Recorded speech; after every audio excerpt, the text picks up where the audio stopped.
today who will tell us about how we see the future of loop quantum gravity, what are the key ideas that we should develop, what are the important sociological aspects that we should be careful to. And so I was before the first speaker, so each speaker will have 4 minutes to tell us about their point of view. Please do not interrupt them during their presentation.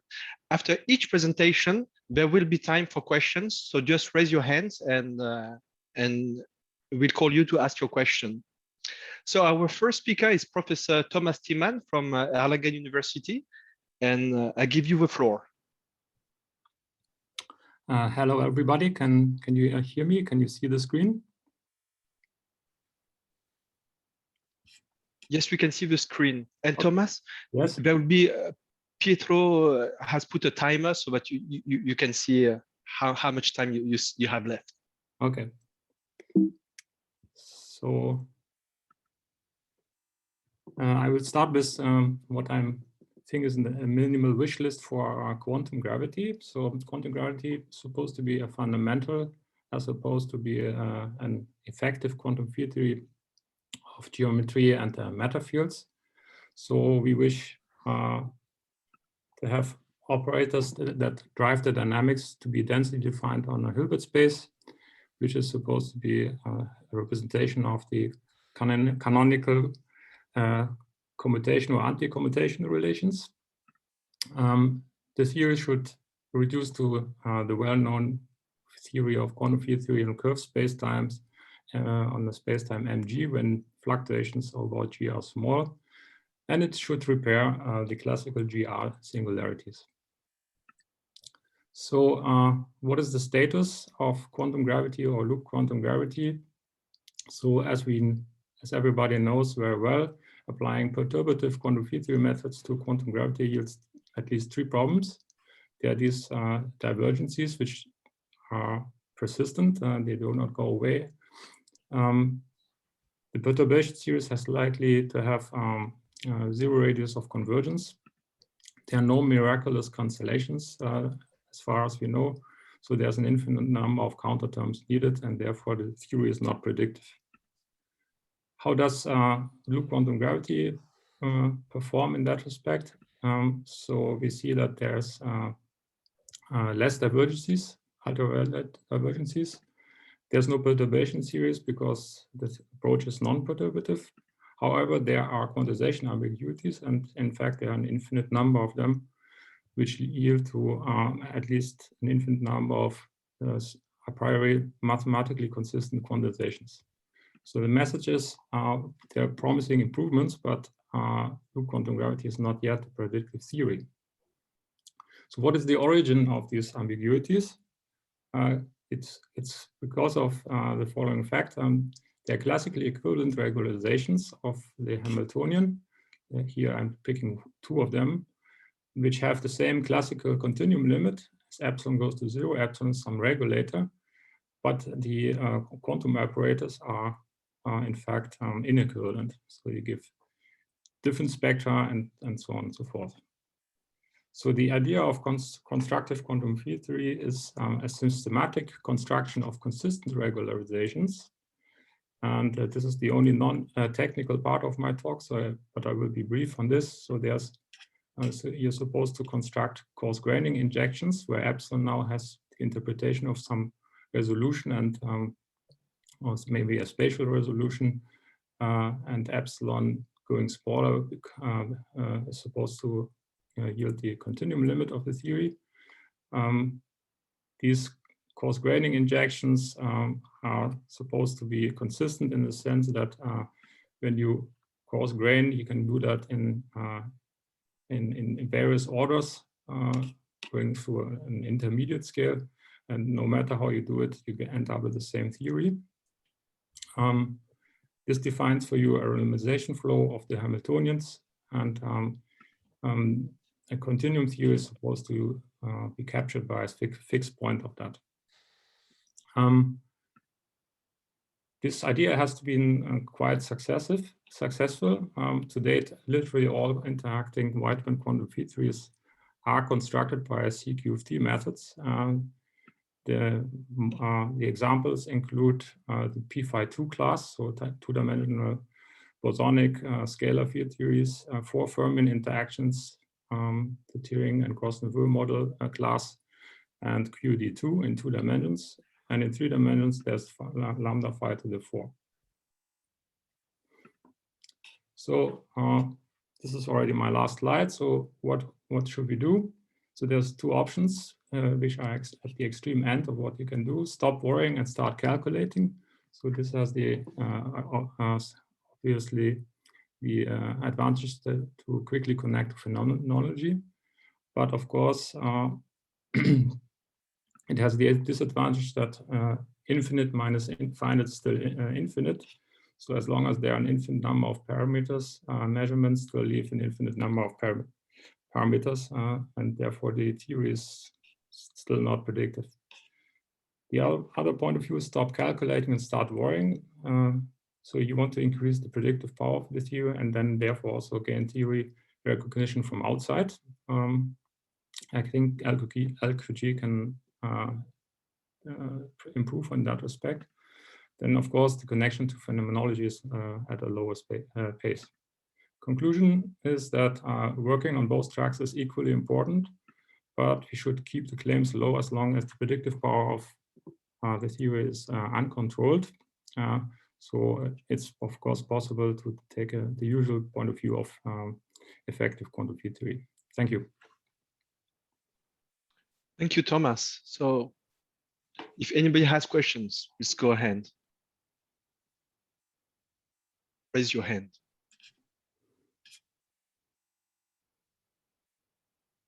So while we wait for questions, to Thomas, since there's an infinite number of parameters of quantization ambiguities, how do you choose the ones which are the most important to fix or to be able to make predictions? What would you choose? So as usual, these ideas are coming from statistical field theory. Usually one tries to parameterize the theory space, and the renormalization flow will tell you which of these parameters are the most important. So you don't have any idea at a priori in principle what are the most important parameters. You have to study the flow. Okay.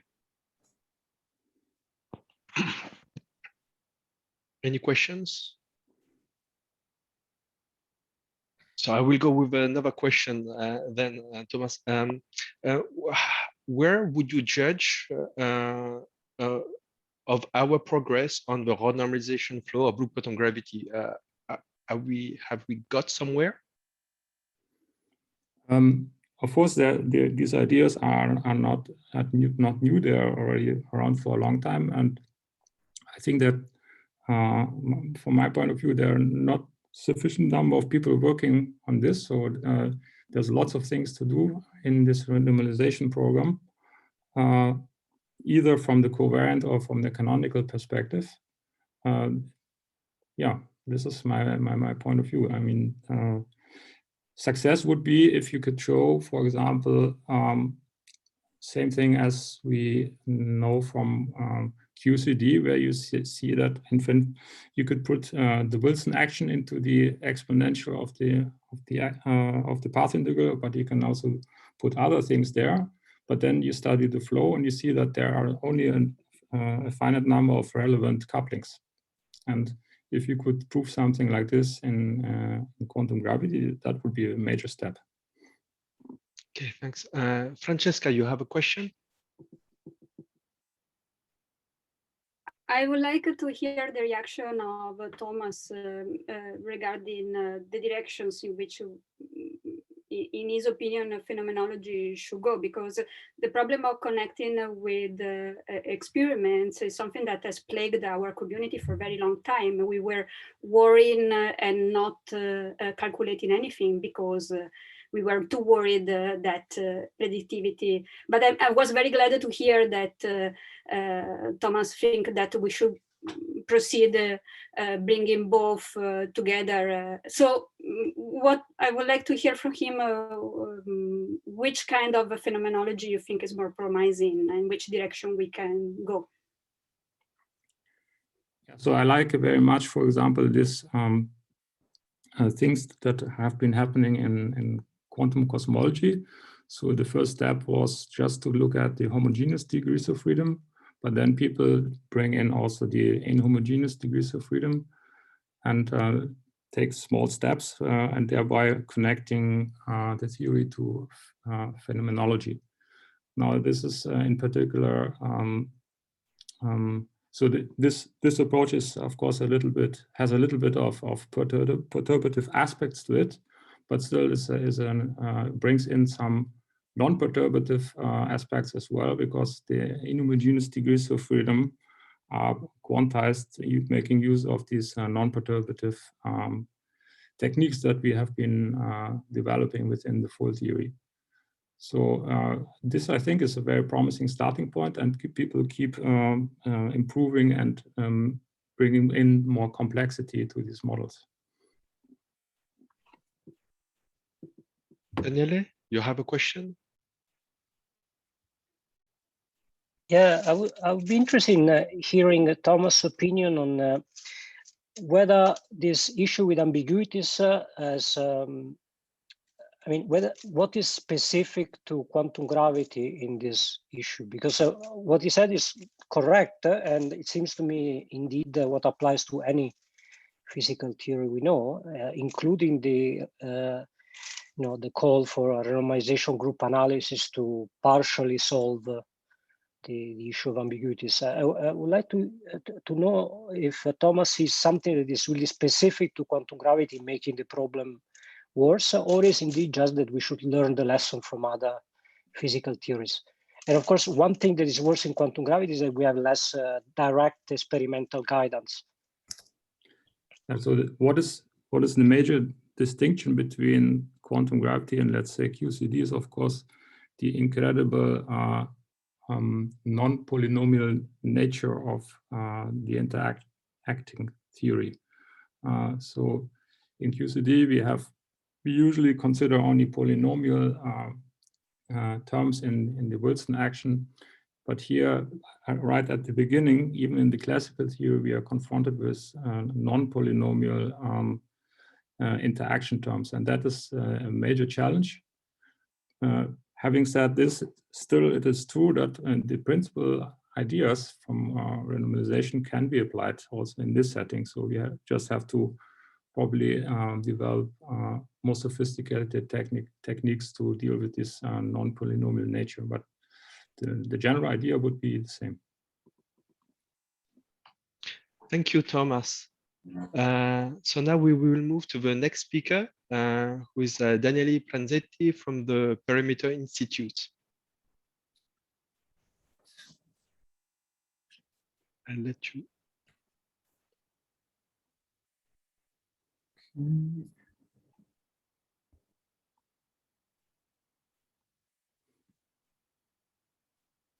You can see the screen? Yes, perfect. Okay, wait, let me reduce this.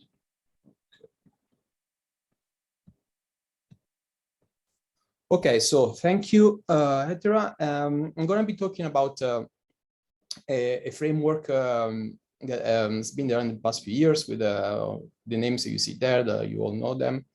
And it includes quantum gravity, connects with quantum gravity, but also it goes beyond somehow, and I'm going to be a bit more clear in a second what I mean by that.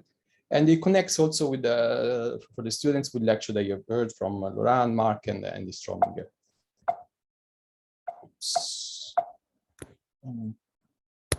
What's happening? Okay, so let me give you a bit of background. In our quest for quantum gravity, the essential task is to reach a proper understanding of the degrees of freedom and the symmetries of gravity for local subregions.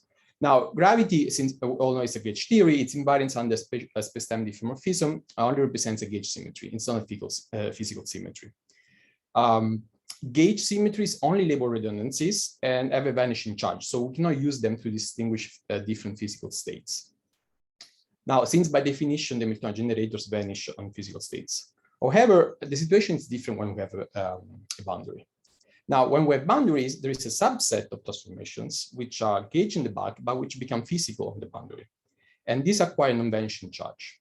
And the most notable feature of these boundary charges is that they are located on the codimension 2 spheres, we call them corners and denoted by S, and they possess a non-trivial algebra, which usually is very different actually from the algebra of the gauge symmetries. Now, the goal is to provide a new description of quantum geometry by understanding the nature of this corner symmetry algebra for gravity. And we want to use this as a guiding principle for quantum gravity. Now, in fact, what we're proposing somehow is a new roadmap towards quantum gravity, which is grounded in the notion of representation of the corner symmetry algebra. And this is a universal notion of symmetry algebra that is present at codimension 2 corners of any subregional space and exists independently of boundary conditions. So it can be defined at the classical and continuum level. And if you demand that this corner symmetry survives quantization, then you obtain a new organizing principle for understanding quantum gravity. Now, the emphasis on the corner symmetry algebra is motivated by the deep lessons that we learned from quantum gravity. In quantum gravity, one postulates that quantum geometry is supported on a network of distributional configurations, and that the corresponding states of quantum geometry are then spin network states, which carry SU2 representations. And these live on the link of the network. Now, if you intersect the spin network with a sphere, then you obtain a collection of punctures, which define the Hilbert space attached to the sphere. And this Hilbert space is a particular and a simple example of a discretization of a corner Hilbert space, which, however, is in general labeled by a larger, bigger set of quantum numbers. And this picture of quantum geometry has led to the landmark results of canonical quantum gravity, which is the discreteness of the area spectrum. So what we would like to do is to keep these deep insights from quantum gravity and to push them further and try to do away, for instance, with the built-in discretization and to unambiguously reconcile Lorentz invariance with the discreteness of the area. In order to do this, what we propose is to decompose the bulk of space-time into a collection of subregions and to attach a symmetry algebra to the corner of each subregion. Then the corner Hilbert space forms an irreducible representation of the local corner symmetry algebra, and choices of states in this corner Hilbert space encode the quantum geometry. Now, this leads to a picture of space as a network of bubbles with the corner symmetry charges encoding a coarse graining of the information inside each region. And this in turn allows us to construct a new geometric operator, which is the corner metric. And that enables us to derive the discrete spectrum of the area operator from the continuum theory and while preserving manifest Lorentz invariance. Now, so this is the picture of bubbles that I was mentioned before. Now one can take two limits, for instance, and one can go in one direction and shrink a single bubble to a Planck scale. And then there are different levels of truncation of the corner symmetry group one can take. For instance, starting with a puncture surface with point-like sources of curvature and torsion, this leads to a new realization of quantum states of geometry as a network of surface charges that live on this thickened tubular version of a spin network states. This form contains a tower of Kac-Moody charges, for instance, around each puncture, which is more than just the SU2 spin and call it the overall flux. Then one can consider a next level of coarse graining, where basically one keeps only the zero modes of this Kac-Moody algebra, and this defines what we call the Poincare networks, which upgrade loop quantum gravity spin network to a graph dressed with ISU2 representations and intertwiners. So LQG that corresponds basically to a further truncation, where you simply ignore the momentum information which is encoding this Poincare algebra. Of course, one can also go on the opposite direction, take the bubble and go to infinity, and one can show that the corner symmetry group contains, for instance, the BMS group of symmetries of null infinity, as well as possible extension that have been proposed in the literature. So what we see, there is this framework provides a general and a uniform approach to describe and connect quantum geometry at the Planck scale and the physics of null infinity. And since this is a panel about future direction, let me give me just a couple of hints. So of course, one of the main big open question of this framework is how to implement dynamics. One option is like based on the sample LQG, one could expect that implement the bulk constraints as conservation laws for the local corner symmetry charges. Then on the quantum level, these conservation laws are conjectured to be some understood in terms of generalized intertwiners, where one can define a continuous version of the fusion of product of corner hyperspaces. Another option is that recently revealed a deep connection between the symmetry algebra and the gravitational dynamics. And this shows how the representation of the corner symmetry group, in fact, encodes information about the bulk constraints. I wrote here this relation here, where the first part corresponds to the representation of the corner symmetry group, and the second part corresponds to the projection of bulk constraint on the corner, and we see how the two are related to each other. So with this, I conclude and take your questions now. Thank you, Daniele. So you have time for questions.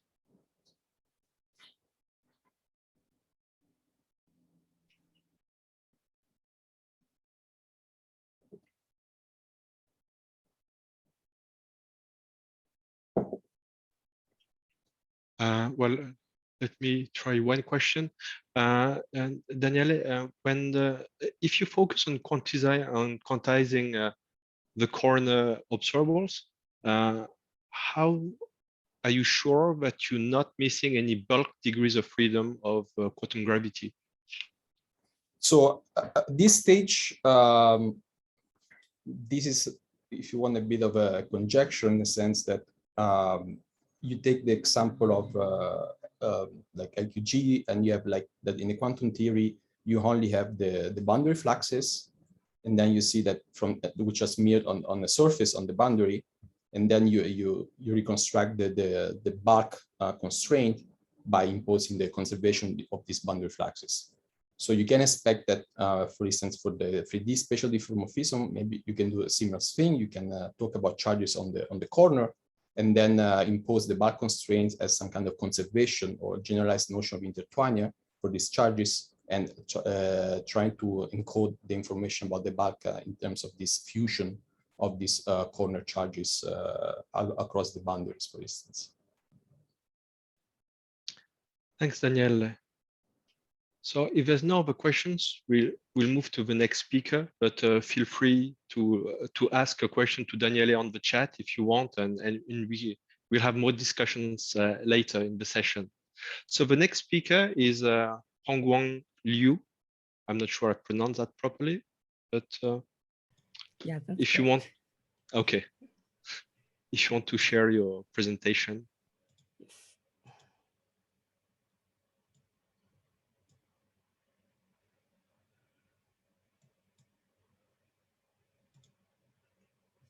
Okay, yeah.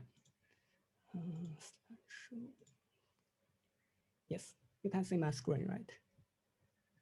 Yes, it's fine. Okay, okay. Thanks, Edward. So my topic is a big topic. I would like to say the title is a rigorous and calculable renormalization program.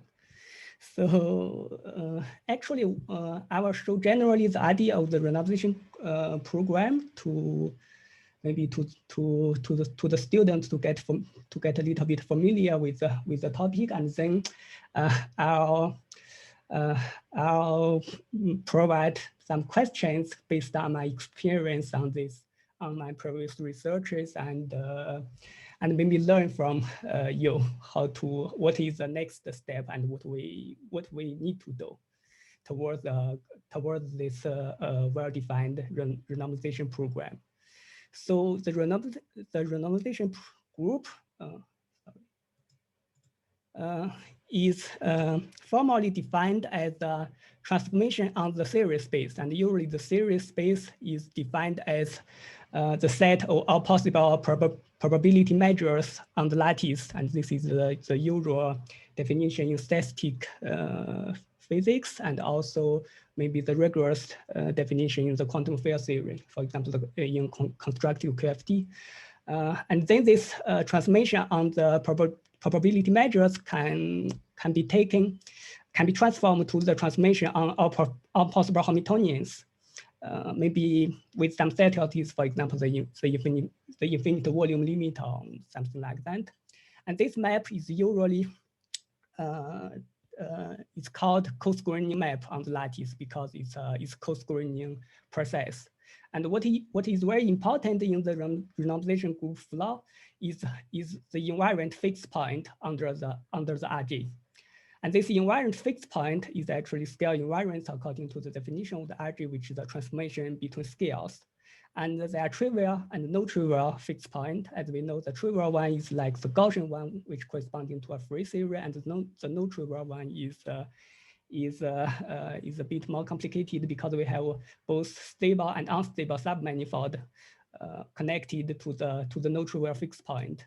And at this fixed point, the most important thing is at this fixed point, we have the conformal invariance theory, but I don't think there is a rigorous proof, but at least there is a guess that the conformal invariance will appear at this fixed point, and then we have a conformal field series there. And this thing, as Thomas already said, this is a very important step in constructive QFT. And here we can rigorous define our theory, which removes all the ambiguity were this RG flow. And then this also connected to the idea of the universality, which different Hamiltonians flows to the, for example, the different Hamiltonians flows to the same critical point, and at least around that critical point, we have the same critical exponent in the Eurostatic mechanics. And another important notion is that on this fixed point, since it's scale invariance, this also on the lattice, it means the triangulation independence, and this lead to the important notion on the lattice theory is a continuum limit, and how continuum QFT emerges from that fixed point.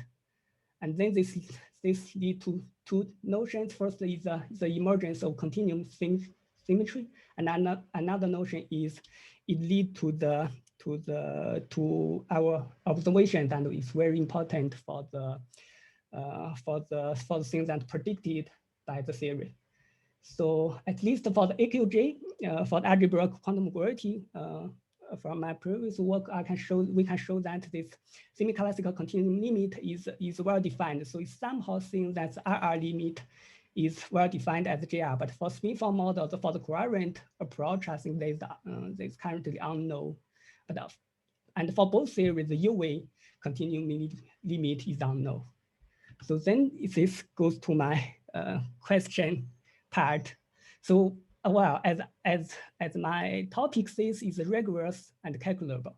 So, but usually rigorous and calculable, they are like you put them in a balance and you say what we can do. For rigorous, there are two different definitions for the rigorous. One is the rigorous definition of the RG flow. Another is maybe a weaker definition than a rigorous definition of RG fixed point. So in order to make this calculable theory to be rigorous, I think two notions will be important. The first thing is the calculable theory, which uses truncations or approximations and some special schemes and possible numerical evaluations. We must provide it with an error estimate. And this is a very important step to make it rigorous. And also for the rigorous fixed point, we need to show that at least the approximation is convergent and at the fixed point. Otherwise, it's difficult to see we get a right answer.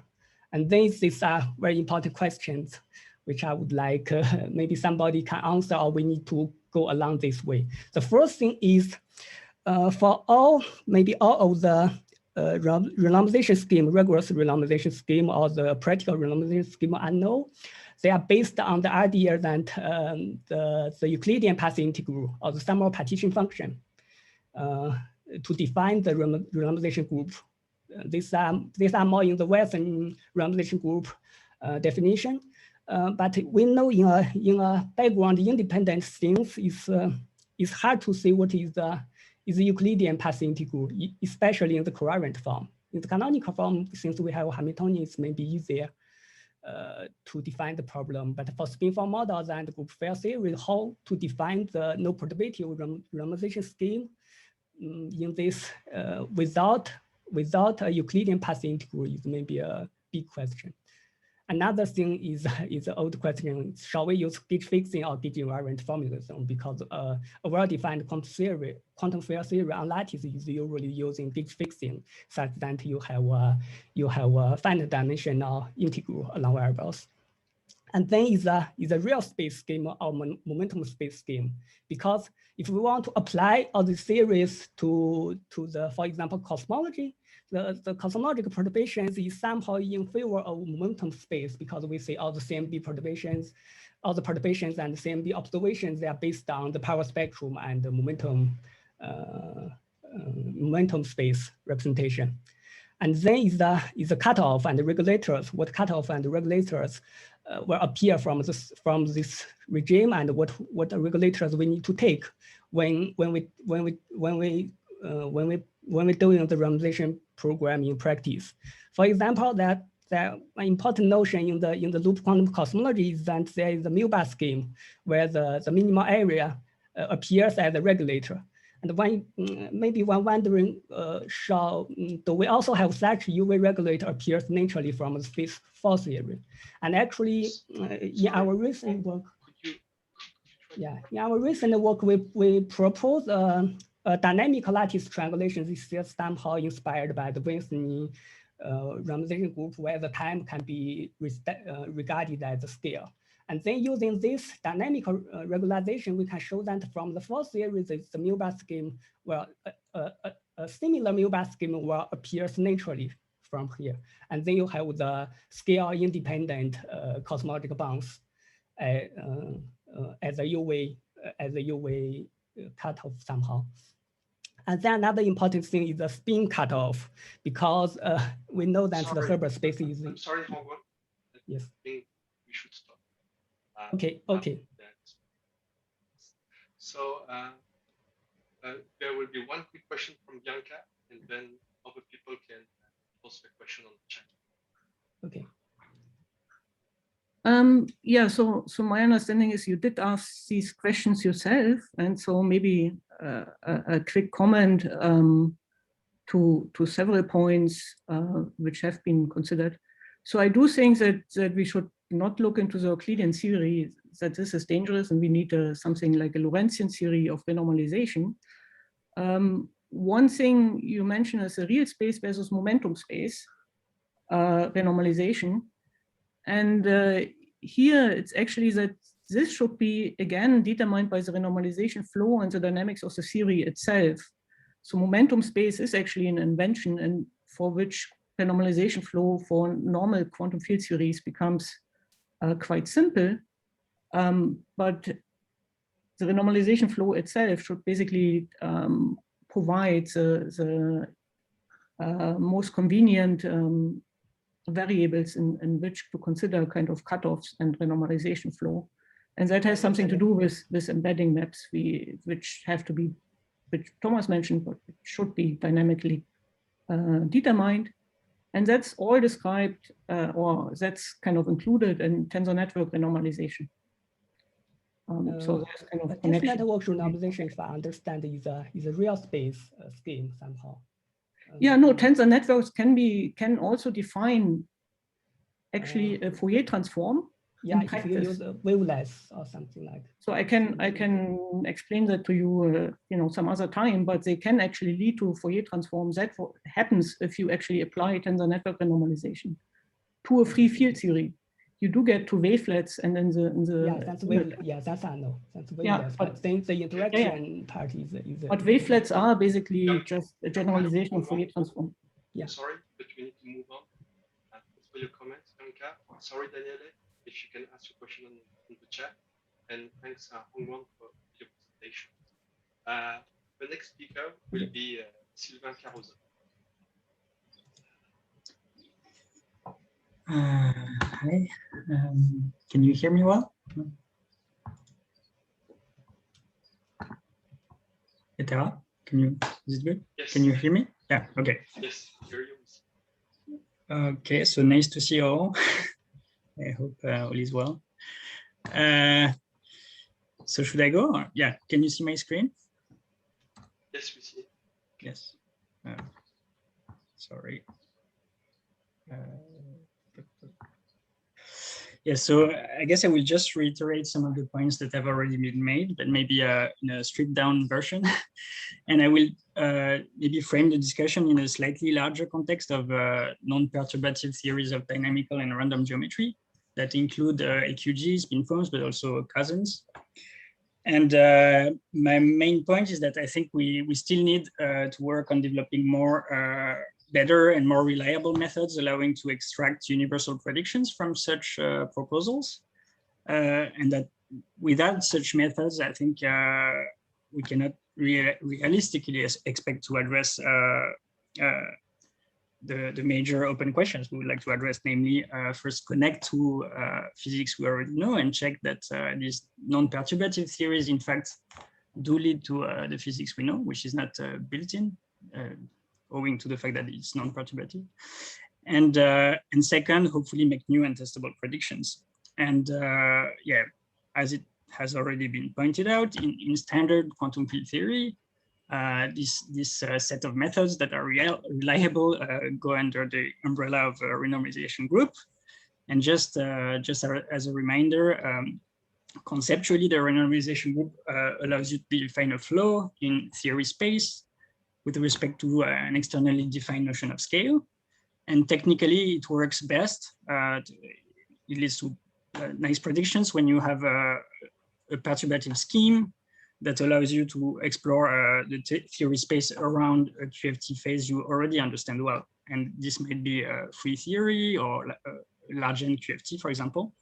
And also you can use numerical methods, but I'm less of an expert on this, so I won't comment that much. And the reason why it's hard to extend this renormalization group method in quantum gravity is basically because all these key ingredients that I have emphasized here, they are challenged and sometimes even absent in their original form in the quantum gravity context. So one needs to really work on extending both technically and conceptually the scope of these methods. And so the good news maybe is that there have been encouraging developments in the past few years, and part of the community has tried to push this research direction.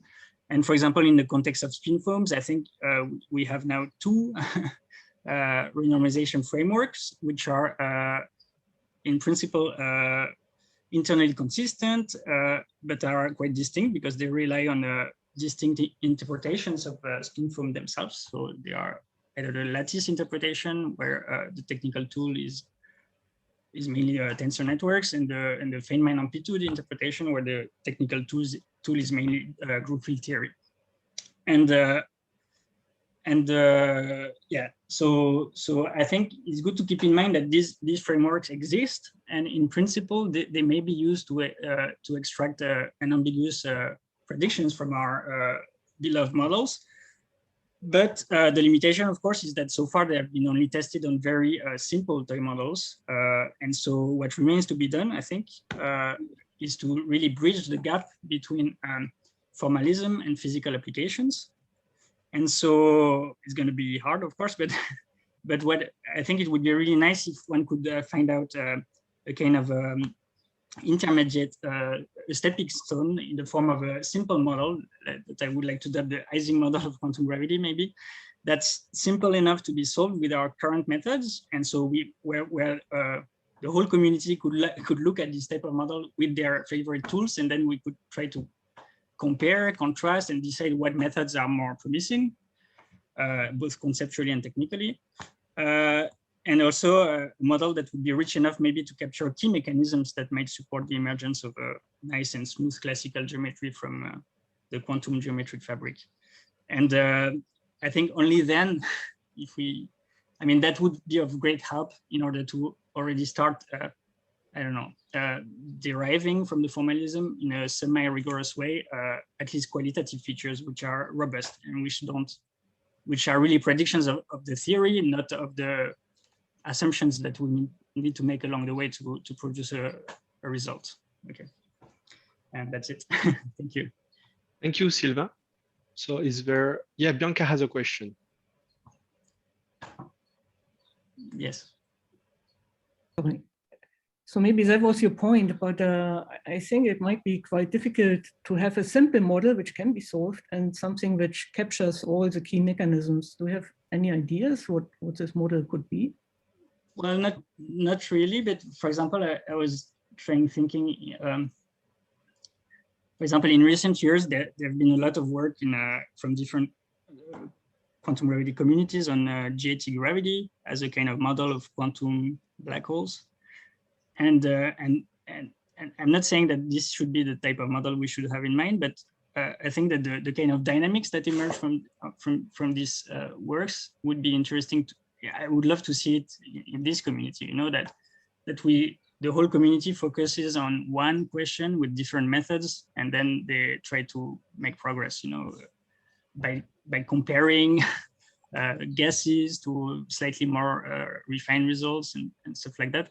Well, now at this point, I feel that we have either work on phenomenology, which rely on a lot of assumptions, which is fair, but okay, it's one side, and the other side is really formal, and we are trying to address head-on the bigger questions, you know, without really having a kind of simplified setup under control.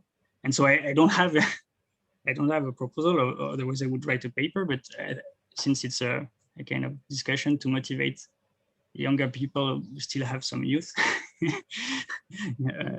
I guess it was yeah. Is there any other questions or comments for Silva? Danielle, go ahead. I will not use this to ask the question to the previous speaker, but so just a comment maybe. Then of course I'm interested in Silva's opinion. If I understand correctly, the point is making is not so much that a simple model will capture the relevant physics of emergent space-time and gravity, but it's more that gaining experience with simple models and finding will help us to understand which properties of an emergent space-time and geometry are actually universal and already captured by simple ones, and better identify which aspect of the true theory is truly specific. So what aspect of emergent space-time and geometry and GR really requires some specific choice in the microscopic model or a specific type of complication, because it's not already reproduced by simple models. Yeah, so I totally agree. Like, for example, connecting to this corner symmetry works, this is really fascinating to me, but how do we decide which of these extra decorations, in the theory are relevant to the questions we want to address? And how do we discard models, while we are still in the phase of model building, because we have these models that are in the air for 10 years, 15 years, I don't know how much, and we still don't have really the means to test them. So, and I don't know, it would be nice to find simple models where we can test them. In 2D, for example, one could do that, but how representative of the 4D situation it will be, that's a question. I don't know. Thank you, Silva.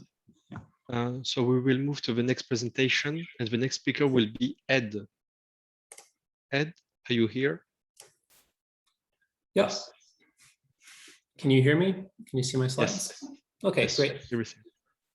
Okay, so I'll come to this question from a slightly different perspective, more from the observational or phenomenological side. So for me, the ultimate goal of any physical theory is to describe nature, at least some part of it.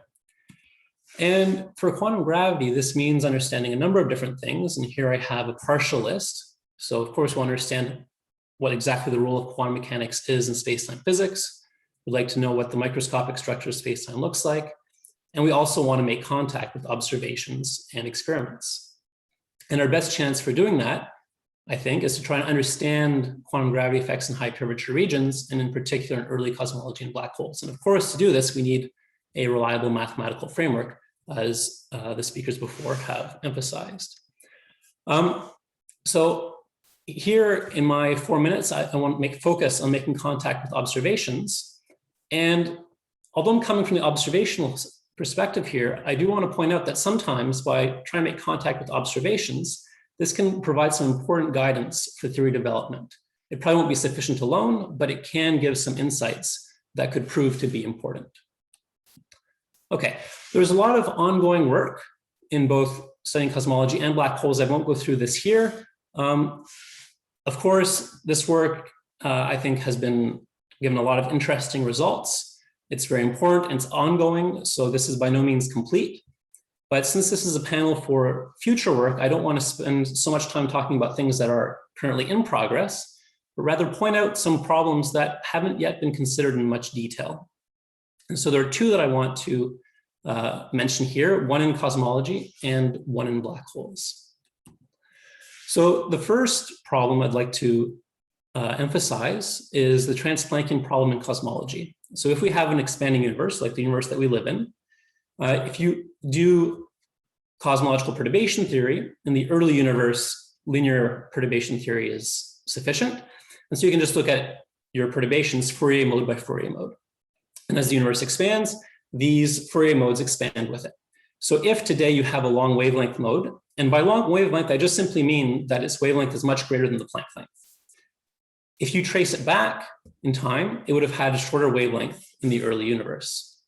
And some of these modes, which are long wavelength modes today, would have been Trans-Planckian. So if you just trace them back using simple redshift equation, you would see that these modes would have been predicted to have a wavelength shorter than the Planck length.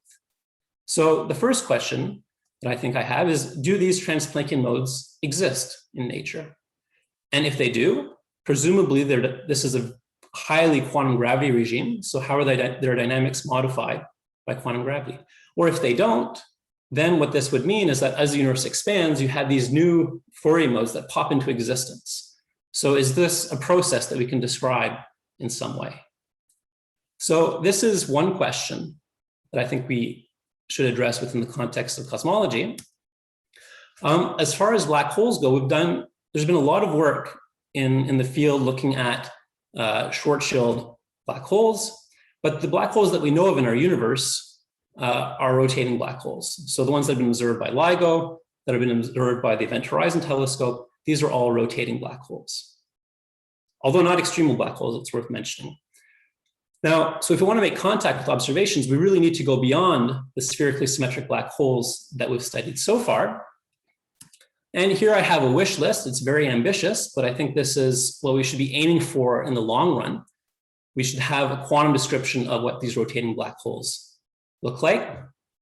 We should be able to model accretion. So if you have a black hole with an accretion disk, how do you handle that?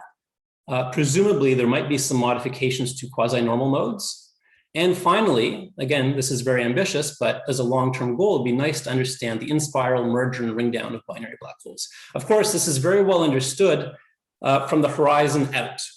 So classical general relativity works very well there, but it'd be nice to understand what's happening within the horizon in the core regions of these black holes where quantum gravity effects are important. Okay, so that's what I wanted to cover. So I'll be happy to take any questions. So there's a question by Francesca. Mm-hmm. Yes, thank you, Ed, for remarking the importance of phenomenology to guide the theory. I have a question regarding Trans-Planckian modes, because I have the strong feeling that this is not compatible with the principle of quantum gravity. But the presence of Trans-Planckian mode is also something strongly related of a cosmological model based on inflation. Would you like to comment about that? So let me just say something about your first comment. I tend to agree. I think I personally would lean towards the answer being no to the question whether Trans-Planckian modes exist. But at this point, I'm not sure. So I think we should keep both possibilities in mind. For your second question, it's true that as far as the modes in the CMB are concerned, the Trans-Planckian problem is only important if you have inflation. But even if you don't have inflation, you can have some perturbation modes in the early universe that would be of the scale of, say, a meter or so. This is very, very far from the Planck regime. And still, tracing that back, you would get something that would be Trans-Planckian. So if you're just interested in the CMB, it's true that this problem is maybe not so important, but at a conceptual level, it's there as soon as you have an expanding universe. So I think this is something that you have to think about, at least conceptually, no matter what cosmological scenario you're working in. So if I understand correctly, your answer depends on what we consider as the quantum regime in the early universe as well. This is another thing to be understood. Yeah, yeah. Thank you. And then this question by Carlo, Laurent, and Alejandro. So I will let you go. Okay, so whoops, I better be fast. Just a couple of comments, Ed. One is that I found your presentation very wise and very useful, in fact, to orient where to look at. So thank you very much. I think it's a very, very interesting perspective. I've been particularly also, I mean, if I just react to the same thing, this issue of the Trans-Planckian modes in early cosmology, sort of, I mean, heard it was in the back of my mind, but we definitely have not looked at it carefully enough. And two comments about that. I would like to know your reaction. One is that it's not too hard of thinking of a sort of a condensed matter system in which you seem to have the same problem, and the fact that you can expand in modes and consider the modes independently, each with own dynamics, is part of a formulation of the theory in which you have continuity in a linearization, which just goes wrong into the if there's some sort of a quantum Planckian discontinuity as is expected from loop quantum gravity. So it seemed to me pretty obvious that it's just an approximation that goes wrong there, and so this seems to me definitely something in which we should look at. We have tools for that, but on the other hand, what we learned from black hole was a very interesting story about Trans-Planckian modes, because the original calculation about the Hawking radiation by Hawkins relied dramatically on Trans-Planckian length in the past. And it took a decade or more to figure it out, but it turned out that it was just an artifact of that particular derivation, because the Hawking radiation around the black hole is really not a phenomenon of the Planck scale around the horizon. It's a phenomenon of the scale of the mass of the Schwarzschild radius that you sort of mistreat. You get to the right result, but mistreat by going in the expansion mode to mode. So are both possibilities open? Could it be that somehow the Trans-Planckian mode is just an artifact of an approximation, of a way of doing calculations that is circumvented if you do things correctly? I mean, the Hawking radiation has been re-derived in models where you actually put a hard cutoff, so you just don't have Trans-Planckian modes because the phenomenon is really a larger scale. Yeah, absolutely. I think that's definitely an open possibility here. So I think, I mean, for me, this is still a question, right? I don't have a clear proposal to answer this. So I think that is one possibility. I'm not saying I know this is the case. It's just I think it's an extremely interesting question to investigate. Thank you. I just to step in 1 second. This is Abai. I had another meeting. I just can join.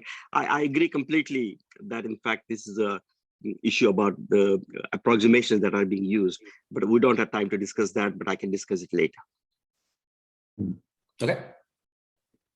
I think it was Laurent's turn.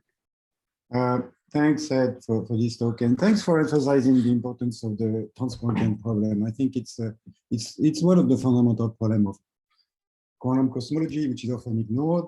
And I think it's not just an infrared issue, it's just the fact that if you have a theory which has an ultraviolet cutoff and an expanding phase space, you have to believe that you're creating mode, and that violates unitarity. So you have to kind of, at the fundamental level, it's really a fundamental problem. So I want to know what really in quantum cosmology today people have, what's the thinking around that, especially in theory, which have, like quantum Planckian cutoff, which is really where the problem lies. Right. So the current status. What are people doing about that? Yeah. So right now, what people are typically doing is that when they look at cosmological perturbations, at least within the context of LQC, there's often a sort of hybrid quantization where you're doing a loop quantization of the background and a thought quantization of the perturbations. And in this case, as far as I can tell, you don't really see the effect, this effect when you do a thought quantization of the perturbations, because you just include all of the Fourier modes in that framework. So I think if there's a more LQG type approach to the perturbations also, then perhaps this problem will have to be addressed head on.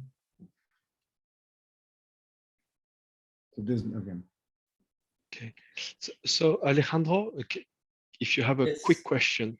No, I just wanted to say that I agree very much with what you said, Ed, that these are all very important problems, and that I agree with Carlo when he says that in the context of black holes, we have figured out that this is not so relevant, but that does not, but I disagree. I mean, what I would like to say is that that's not eliminate the question of what is the structure of space-time, you know, of quantum geometry coupled to matter at the Planckian regime. These modes become Trans-Planckian if we treat them in standard quantum field theory, and this asks for a question: what happens in the quantum theory? For a fact, the fact that the radiation is robust, and if we put a cutoff, then things do not change very much, is very good, but it doesn't answer the question that I think Ed is asking, which I also think is a very good one. And a very, very short comment. We have a model with Lautaro where modes are born at the Planck scale in a very recent paper, which is very long, technical, and unreadable. Take a look at it, Ed. And your all right, I will. So again, let me emphasize that here, I agree that within black holes, there's no problem, and there may be no problem here either. But that hasn't been answered conclusively, and I think this is worth exploring in detail. So I agree. Thank you, everyone, for your questions and comments. Thank you, Ed. It was very nice. The next speaker will be Maite Dupuis from the Perimeter. She's already been taking care of lectures on the basics of quantum gravity. So. Yeah, thanks, Etera. I'm going to try to share my screen. Sorry.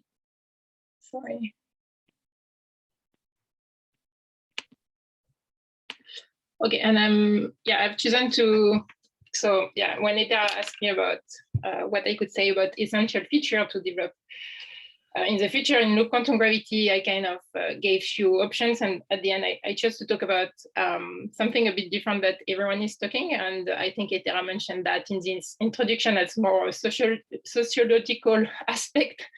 But my point here is that science, and so loop quantum gravity, is done by human beings, and so the community that we're going to build, that is built, also matter. And so, for example, here, so let me try to have this as a full screen. You should, yeah, okay, great. Yeah, so here it's a group of human beings and researchers who taught you at this a course or a lecture during this school, or that are here present today for this panel discussion. And yeah, it's an amazing group of people. Many of them are much more than just colleagues. But I just want to point out that if everyone is trying to look carefully at this picture, I mean, there are definitely few groups of people that are underrepresented, or some group of people are more represented than other, if you want. And I'm not going to, I don't have time, I have 3 minutes now, so I just want to focus on one group, that is a woman group. So here you see we have 27 researchers, and there are 4 women, and it's not so bad. I mean, I think as a student, you're kind of lucky to have 4 teachers, like 4 people who taught you that are women. I think for me at the university, I had maybe 1 teacher in chemistry in the first year of university, and 1 in literature in the second year. But then I only had a male teacher during all my all my university studies. So. So here I think the school organizer did already a quite good job, but it's still a very low representation. And this gender gap, I think, is kind of an issue, because what this means, it means that as a girl or as a young woman, what we are usually meeting when we grow up is kind of, so what we have is a shortage of women role models and mentors in physics. And I think this, this is something that could be improved, and maybe it's already improving, because as I said, at my time, I never had any female teacher, and this seems to be a bit different today, but how is this improving? So there was a study done by some researcher at the University of Melbourne, and the results were published in 2018. And what they were saying is they were comparing the number of female authors in paper compared to the number of male authors in publications. And so their conclusion here was that if we keep the same thing now, the gender gap in physics will be closed in 258 years. So we still have indeed some work to do. And why I want to point out that diversity is important. So first, this is an example that is not totally related to theoretical science, but this diagram is trying to tell you that when the team at Google, so a group of clever people, kind of builds a YouTube app for video upload, they didn't consider left-handed people and left-handed users. And so at the end, when you were recording a video, a left-handed user were recording the video, and then it was appear upside down. So this is just an example to show that that unconscious bias, and I'm going to come back on this notion in the few seconds that I have, can really have a negative effect on minority groups. And so yeah, quickly, what are the barriers? So everyone is going to start with their inherent ability and of course some luck. And then there are some different opportunity gap, and I want to emphasize on all of them, that then you get to your personal achievement. And the main one I want to emphasize is what we call the unconscious bias. So unconscious bias is really a normal part of how humans are making decisions. And it's a mental shortcut that fills in gaps in our knowledge with similar data from past experiences and cultural norms. So this is very normal, and what I want to say in my last slide is that unconscious bias exists in science, and this is a result, for example, just to emphasize that, of a study done on 127 professors, where all the professors receive the resume, the application of one student. Sorry, I think I have some background noise right now. So yeah, and so the point here is they receive the same resume from, so each faculty received the same application with only the name change. So from one was the name John and one was the name Jennifer, but it was the same application. And at the end, they ranked the John much higher than Jennifer. So this is, this was an experiment that was done. And just to conclude what we can do about that, it's first to be aware about this thing that unconscious bias exists, and it's for everyone, because this result was shown that the fact to be a female faculty or a male faculty was not having any implication here. And so there are ways to work on it. And I think as a student, a good thing would be to find support, so like mentoring, and also support each other, because I mean, by talking about this kind of thing, it's a good way to know that, yeah, you're not on your own. And I'm concluding. Sorry, it's a bit longer. Thank you very much, Maite. So if there's any questions or comments. I see some hands have been raised, but I can't see who. I was clapping. I'm very glad that Maite decided to have this talk. Thank you so much for this. It would be great if there are more questions from the students, but while they think about this and they interact, maybe I can say that there are a couple of very nice books regarding specifically women in physics. And one is an old one that is called Pythagoras Trousers. but it's 10 years old, 20 years old, but it's still actual. And another one is a new one that is called the disorder Cosmo, that is from a former quantum gravity student. So I very much recommend it. Thanks, Francesca. So if there's no other question, oh, Daniele, go ahead. I wanted to ask to Maite and everybody who knows more than me about these topics, if there's been any study about what changes just by in the actual results by just being aware of the issue. So is that enough to or is it? I mean, what is the impact? In general, I would expect very low, but I don't know if there has been a precise study. If you have any reference, I would be interested. Yeah, so maybe Bianca wants to comment on that. The thing that I can mention is that I know that in terms of best practices now, when we are doing like hiring or grant application, usually we are asked to, at least in Canada, usually we are recommended to take unbiased training before and not taking it only once, taking each time that we're going through such a process, because it's indeed something that is very that we don't know that it's working for that, because as I said, from the studies, the results were exactly the same. Whatever was the faculty, if it was a woman, a man, whatever was the field of the person, and whatever was the tenure status of the person. So this had no effect. The only effect was really the name of the applicant, if it was a female or male. So it seemed that, but I don't have really a reference to give you if this really improved. But maybe Bianca, you want to add something there? Yeah, at hand, I don't have a precise reference now. I could inquire, but to emphasize, it's really that regular unconscious bias training has a positive impact. So there are studies to this point.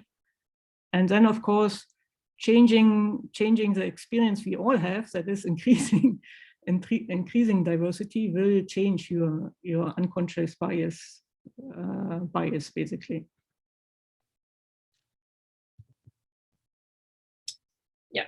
Yeah, thanks, Bianca. Because indeed, the unconscious bias come from that. It's coming from you're filling the gap from your past experiences. So if you have a different experience, you will have some different reaction.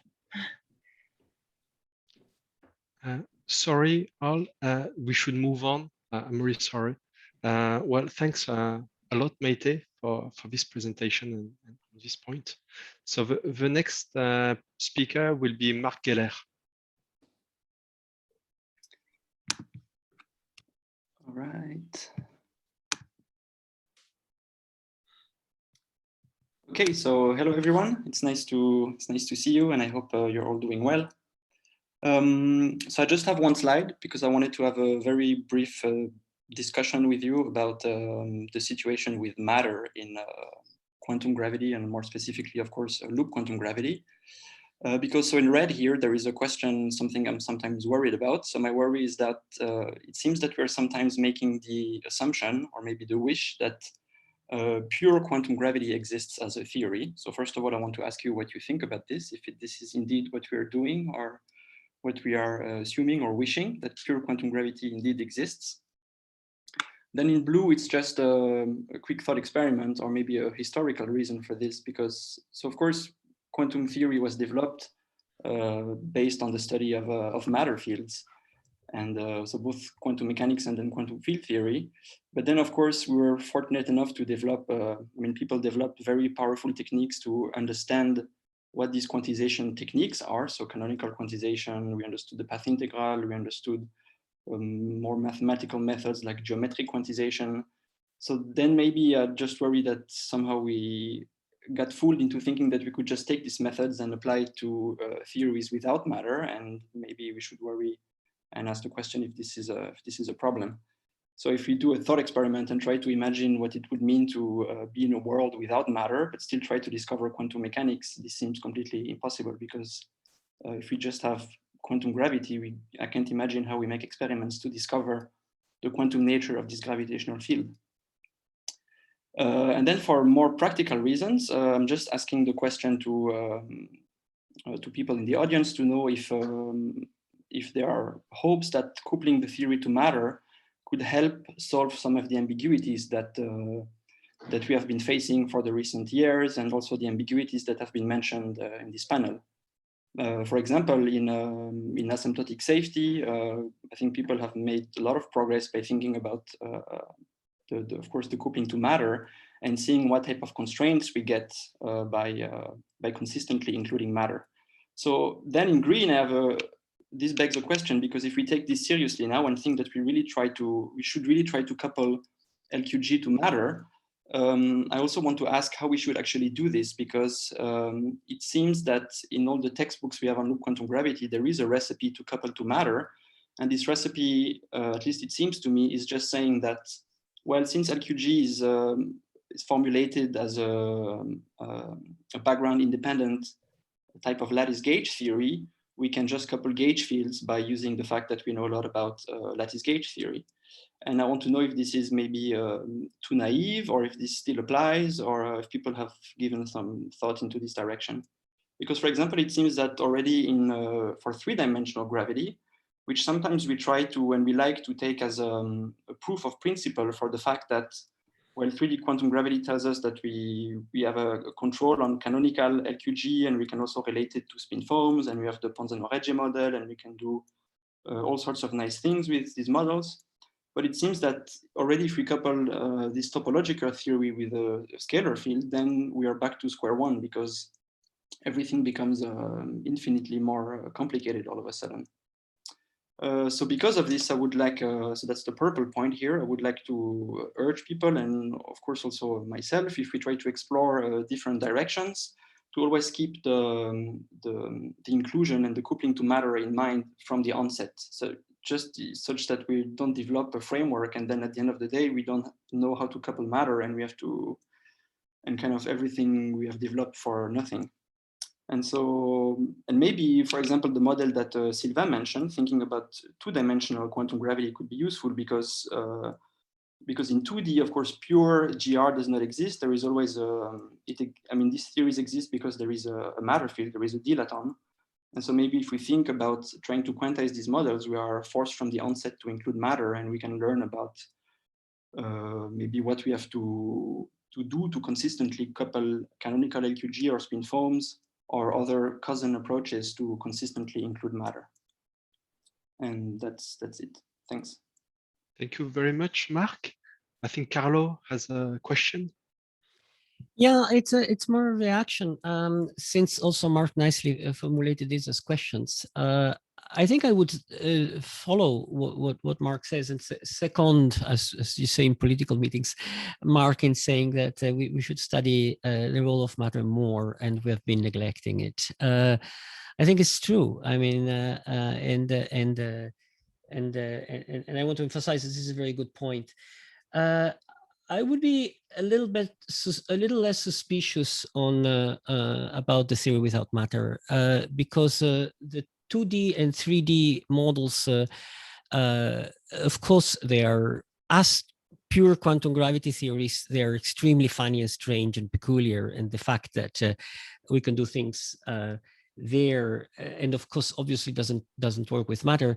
I don't think there's any indication that the same should happen in 4D, where you have an infinite number of degrees of freedom with or without matter.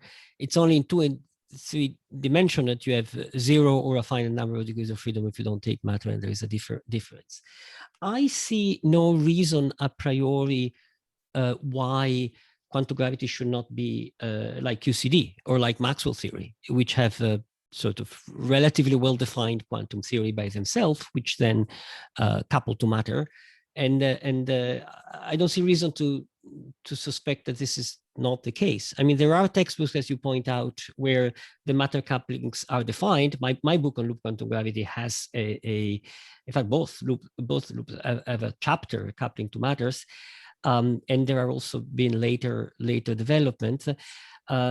So we know how to couple matter. At least we know how to couple fermions and Yang-Mills. Not sure we know how to couple scalars. However, Marc is right. I mean, we just written these coupling periods, and nothing has been done with it. So it's something which it's an open, huge field to be explored, in my opinion. And even if it has nothing to do with, you know, more consistency with matter, I think this is a leftover from the failed hope of supersymmetry, that supersymmetry would be enough immediately to make the theory finite because of cancellations of divergences. I think that hope has failed, and the solution of quantum gravity is, I don't see it coming because of matter, but that's no good reason for ignoring matter. Thank you, Carlo, for the comment. There's Hanno. Yeah, thank you. Thank you for the very nice presentation. I also first wanted to say I completely agree.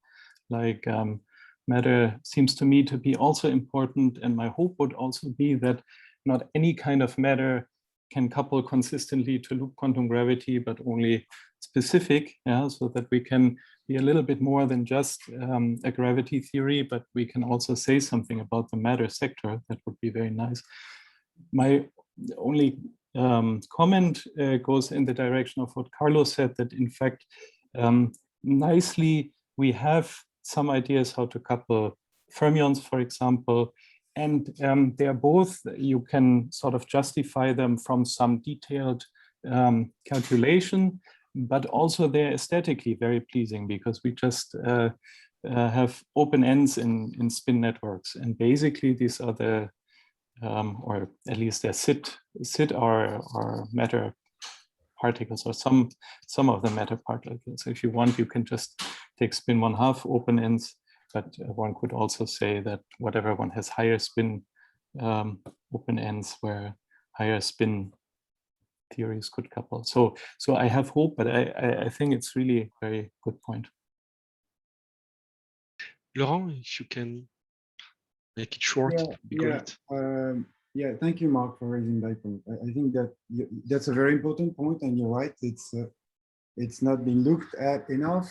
And I think I would tend the enthusiasm of the previous two people asking questions. There has been an attempt of coupling matter, but it's not satisfactory. It's not satisfactory that to couple matter, you need to understand the transfer of momenta. And there's no understanding of such a thing, what momenta is and how it gets transferred inside of spin form, so or spin networks. So I think we definitely need to do that. And also the experience we have in lower dimensional theory is that gravity profoundly modifies the axiom what a quantum field theory is. So, you know, maybe that's a way to work on that. Starting just thinking what are the modifications of the axioms of quantum field theory we should have that accommodate quantum gravity, even if you forget about quantum gravity. So do you have I have a question for you. Do you have suggestions for, you know, where to go and what's the next step you would go with that?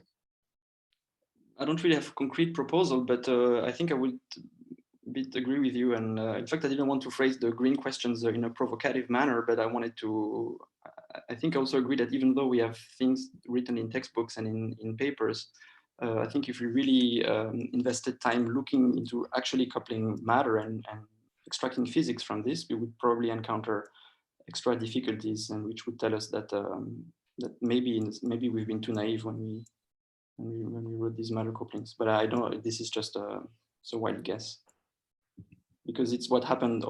I mean, that's the history of this field, right? Whenever we tried something, we discovered that it was actually complicated and it took a lot of time and effort to make things precise. So I don't see why for matter it wouldn't be the same thing again. Yeah, sorry, Alejandro. I think we're running very late. 5 seconds. Okay. I just wanted to say that this resonates enormously with what Ed said. I mean, if we want to understand the Trans-Planckian problem, it's not only a problem about cosmology, a problem about black holes, it's a problem about the structure of the vacuum in quantum gravity. And this is something we cannot separate from matter. Matter is there. Quantum fluctuations, we treat them with quantum field theory. We have to know how to treat them in the quantum theory of gravity. And so I think this problem is essential and central. Thank you. Yes, yeah.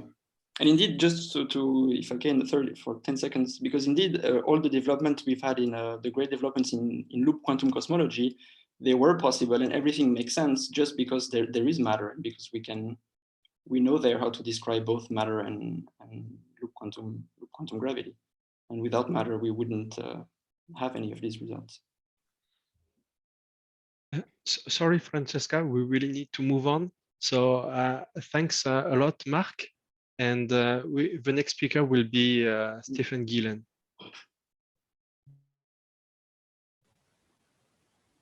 Okay, hi everybody. Thanks, Etera. I hope you can see my slides properly. Yes. Yeah, so thanks to the organizers, first of all, for giving me the chance to say a few words at this point. I think we're already running very late, so I'll try to keep it short, but I think what I want to say is just a very basic point. And it's certainly not a point that is unique to LQG, but I think it's just something that I would like to stress as a reminder of how we should organize the field as a whole. So I think it's also partly a sociological point. So the headline here is dialogue between formal theory and phenomenology. So of course, any field like LQG, there's a lot of people working in the field. It naturally splits into certain sub-communities. And perhaps the most basic division is into people that sort of work on the fundamental theory side and people who work on the phenomenology and try to connect to observation and reality. So I'm calling this formal theory and phenomenology. This is terminology that's normally used in high energy physics, and this distinction is clearly not unique to LQG. It is the same in string theory. It's the same in quantum field theory and other parts of high energy physics. So ideally, there should be some kind of continuous dialogue, right? And I think partly this is something that Ed stressed. So developments in phenomenology should feed back into the development of the fundamental theory. Developments in the fundamental theory should drive the development of phenomenological models. And perhaps also more importantly, as the fundamental theory develops and progresses, we should really try to update the phenomenology continuously. And this is very, very difficult to maintain. So I want to stress this is a challenge because most people are specialized and it's very hard to get an overview of all the developments in the field, but it's very important to maintain this coherent perspective. Here's a cartoon of something that might happen, perhaps. So in this scenario, you would have the people doing the fundamental theory, perhaps different strands of the fundamental theory that are developing the theory as it is further. At some point, you know, phenomenological models get developed, but then develop more of a life of their own. They don't really feed back to the fundamental theory. They also don't get updated. And again, I think this is what happened, for example, in string theory to some extent, and also in other areas of theoretical physics. And it's something that can be, I think, avoided a little bit by just continuing this dialogue and making sure that one stays in touch and continues to talk to the people doing other things. An example here, which I'd like to mention just to make my point a bit more concrete. This is just a very basic example, which has been discussed in the literature. Again, this is by no means an original point. And it's also not necessarily representative, but it's just to illustrate this challenge, I think. So it's about the Barbero-Mirzi parameter that we have in canonical LQG. In the fundamental theory, this is a quantization ambiguity. So the theory can be defined for any value of gamma. Geometric operators depend on gamma. And so if we think of phenomenology, we have LQG corrections to the GR dynamics, which depend on gamma. I guess most of you will know this, but it's just a reminder. So in loop quantum cosmology, one often reads that a very specific value has to be chosen, which is needed to fix the correct black hole entropy. But then if you look into the literature on black hole entropy, here I'm listing sort of results from various papers which say that black hole entropy can be matched correctly for any value of the Barbero-Mirzi parameter. In fact, at the end, there's a statement from a review by Diaz, Polo, and Pranzetti, where they say that the statement that the correct result can only be recovered for a specific value of Barbero-Mirzi parameter is no longer true. So here, I just want to pose this as a question, sort of, can we resolve this somehow? Can we improve the dialogue and make sure that there's a sort of a coherent picture of what we've learned from the theory and how we use what we've learned to develop the phenomenology? And I think I'm already out of time, so I need to stop. Thank you. Thank you very much, Steffen. So there's already several people that raised their hands. So I think in the order it was Laurent, Abai, and Francesca. Hello, Steffen. Yeah, thank you for saying that. I totally agree. So I want to ask you two questions. One is about, if you have suggestions of how we can, what are your suggestions of how we can improve the dialogue? The second question is about the immediate parameter. I'm really glad you mentioned that because the whole construct of LQG relies on the value of this immediate parameter, which is somehow thought of as a UV parameter that constructs the area gap. But it is, in fact, an infrared parameter, and there should be infrared observables that determine the value of the immediate parameter. So I think we should, as phenomenologists, work very hard on trying to devise measure for what is the physical value of the immediate parameter in the universe today. And I don't think we have been working very hard on that. So if you have suggestions on that front too, I mean, I have some, but I would love to hear yours. Great. Yeah, thanks for the questions. The first one is very difficult to answer. The point I wanted to stress is that this is really a challenge, I think, for all communities that work on more fundamental and more theoretical questions. Well, I think the only thing I can come up with is sort of something like this, right? A panel discussion where we try to get together people from different parts of the community to talk to each other, sort of have lots of meetings where we try to plan the meeting in such a way that there is room for exchange and for dialogue. I think that's the only thing I can come up with. With gamma, I mean, this talk is not about the barometric parameter. I just wanted to make this point comparing different sectors of the literature.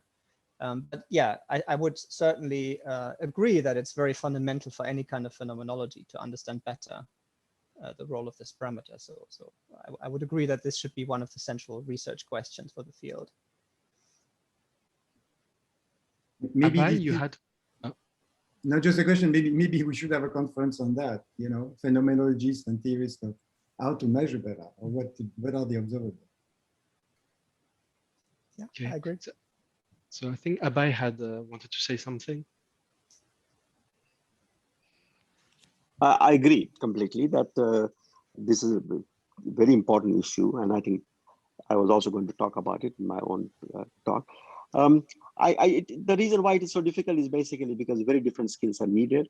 I know it from personal experience because I started as a mathematical physicist and started to do phenomenology, and it is really hard work. And our answer to your question, one answer to your last question, Stefan, is that that's exactly what we try to do in cosmology, and try to turn the question around, namely that normally one starts with loop quantum cosmology and then tries to see if in fact there are observable effects of quantum geometry. But one can also turn the question around and say that, well, I like to call it area gap and not Barberi-Mirzi parameter, because it's the area gap that really is in the quantum theory as a fundamental parameter. Barberi-Mirzi parameter just arose in the process of quote-unquote quantization. The final quantum theory has only area gap. And the point is that you can use observations, and that's what you have published. One can use actually observations to put very, very clean constraint on the area gap. Within 1 sigma level, what should be the value of the area gap if loop quantum cosmology considerations and loop quantum gravity considerations are actually realized in nature. And we find that the standard value that is actually used, which you are sort of, these courts are criticizing, but the standard value is in fact exactly within the 68% approximation. But then, whatever the ambiguity we have, they're all within 68% approximation. So it only tells us that area gap could not be 10 times as large. So I just wanted to say that the last point that you had talked about has already been looked at in one possible way. Great. Thank you. Bye. Francesca, you had a very, very short question.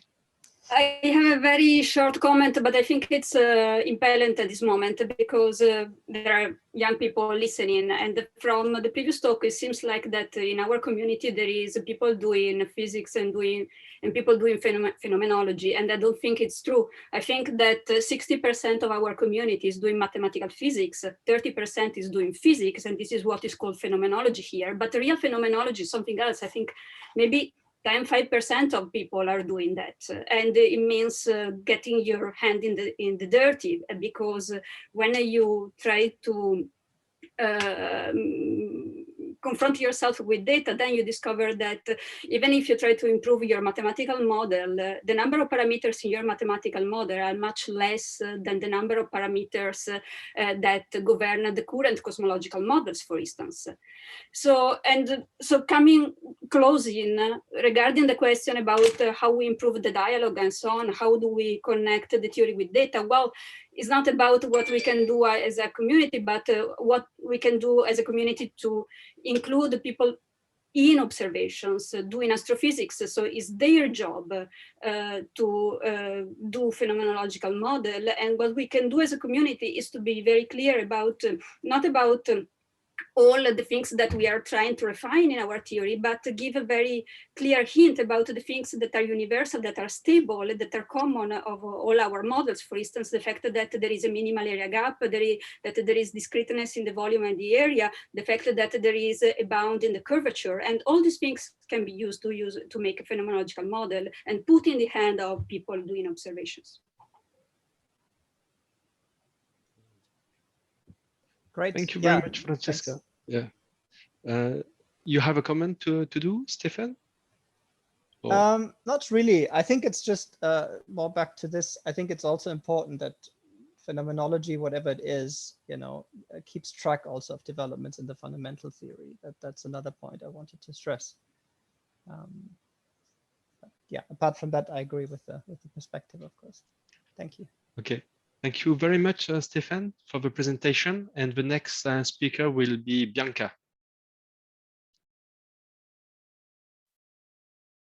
Thank you. Hello. Thanks, Laurent, for the great sharing. Somehow. Okay. My laptop is slow today. So my comments will be in line of previous speakers and maybe also the next speaker. So that's kind of an advertising to look for universal behavior. And so the kind of first point is maybe to recognize what is special about loop quantum gravity. And I do think mainly it's its concept of quantum geometry, and in particular the discrete area spectra. And one can argue that these discrete area spectra really lead to an enlarged configuration space, and that the constraints which kind of would reduce you to the standard metric degrees of freedom do have actually an anomaly in the constraint algebra. And this anomaly is actually parameterized again by the Barbero-Misi parameter. And this should have actually an influence on the dynamics and on phenomenology, as I will explain in a second. So what is this enlargement of the configuration space is actually quite big if you just count degrees of freedom. So there are kind of 10 degrees of freedom in the metric. But if you do length Lecce, you get 15 length variables on a hypercubic lattice. For the Barrett-Crane model, you get 50 quantum numbers. And for LQG or EPL-FK, you get 110 quantum numbers. So there's very different numbers of degrees of freedom. Actually, I do think that also other frameworks will lead to a similar picture. And you have kind of an universality in this notion of quantum geometry. But with this enlarged configuration space, there comes the three key questions, namely, how can we impose the gravitational dynamics despite this anomaly in the constraint algebra? And so actually it has been quite a problem because that enlargement leads to the so-called flatness problem, which I do think is a bit of a misnomer. So that was the danger that kind of spin forms could lead to a flat dynamics. So these are some, I would say, universal inputs and specifications of loop quantum gravity.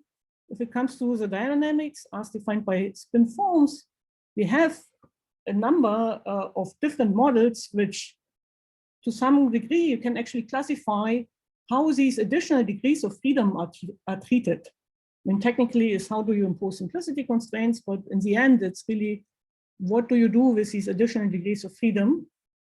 And we have tried to actually simplify that and define effective spin form models, which just start with this idea of having discrete areas and quite a consistent theory for that.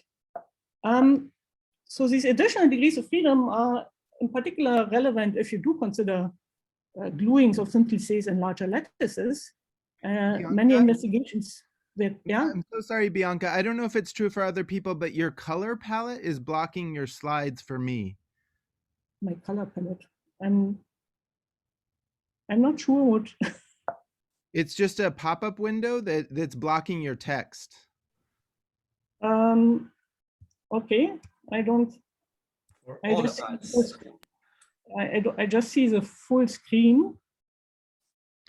Maybe exiting full screen and re-entering. I'm not sure. Yeah, it's just that my laptop seems to crash at the moment. Okay, it's probably inconsequential. It's just that so let me just continue. I just said I can't. Oh, now I can do escape. Okay. So sorry, my laptop is slow today. Okay, so what happens actually to these non-metric degrees of freedom, and do spin forms lead to GR? And so, well, you do get universal behavior quite often if you look at the continuum limit. And so, kind of, if you do that in a certain perturbative evaluation, which actually, is motivated by results looking at numerical, at the exact path integral for the effective space spin forms by numerical methods, what you surprisingly find that all these models lead actually to general relativity, at least on the linearized level, plus corrections which result from these additional degrees of freedom. But these corrections are surprisingly small because they scale at fourth order and the lattice constant. Nevertheless, the form of these corrections is actually, again, universal, but there's a parameter, and that depends on the Barbero-Mimisi parameter. And why does it happen even for the direct crane model where, for instance, there's no additional suppression of these additional degrees of freedom, is that all these degrees of freedom you could be worried about turn out to be heavy. And so it does not really matter what you do with these degrees of freedom on the microscopic level. Already the dynamics itself does lead to this suppression on the propagating level. But you need to have the continuum limit, or more precisely, the long wavelength limit compared to your lattice constant to actually see that. You wouldn't see that with a few building blocks. And so here the only input which was needed is actually that the dynamics of the area Recce action. So in principle, these calculations could have done kind of a while ago, like 20 years ago. And the models cannot implement weakly these constraints which reduce areas to lengths. So these additional degrees of freedom are actually fluctuations, and their behavior is parameterized by gamma, which kind of is this anomaly parameter. So actually that provides also a route to phenomenology because you do get these corrections, and the Barbero-Mimisi constant. So, that all follows from actually just considering the dynamics of the area Recce action and some parameterization of these constraints. So here, kind of considering the continuum limit, I've given you an example which led to surprising simplifications and universal behavior, where basically you get the same result for a class of models as long as the semi-classical limit of these models is described by the area Recce action. And it was motivated by just concentrating on key features instead of macroscopic differences between the models. And these key features provide also route to phenomenology. And I expect kind of that Alejandro will also comment on these issues. Thank you. Thank you very much, Bianca. Is there any short questions? Laurent. Hi, Bianca.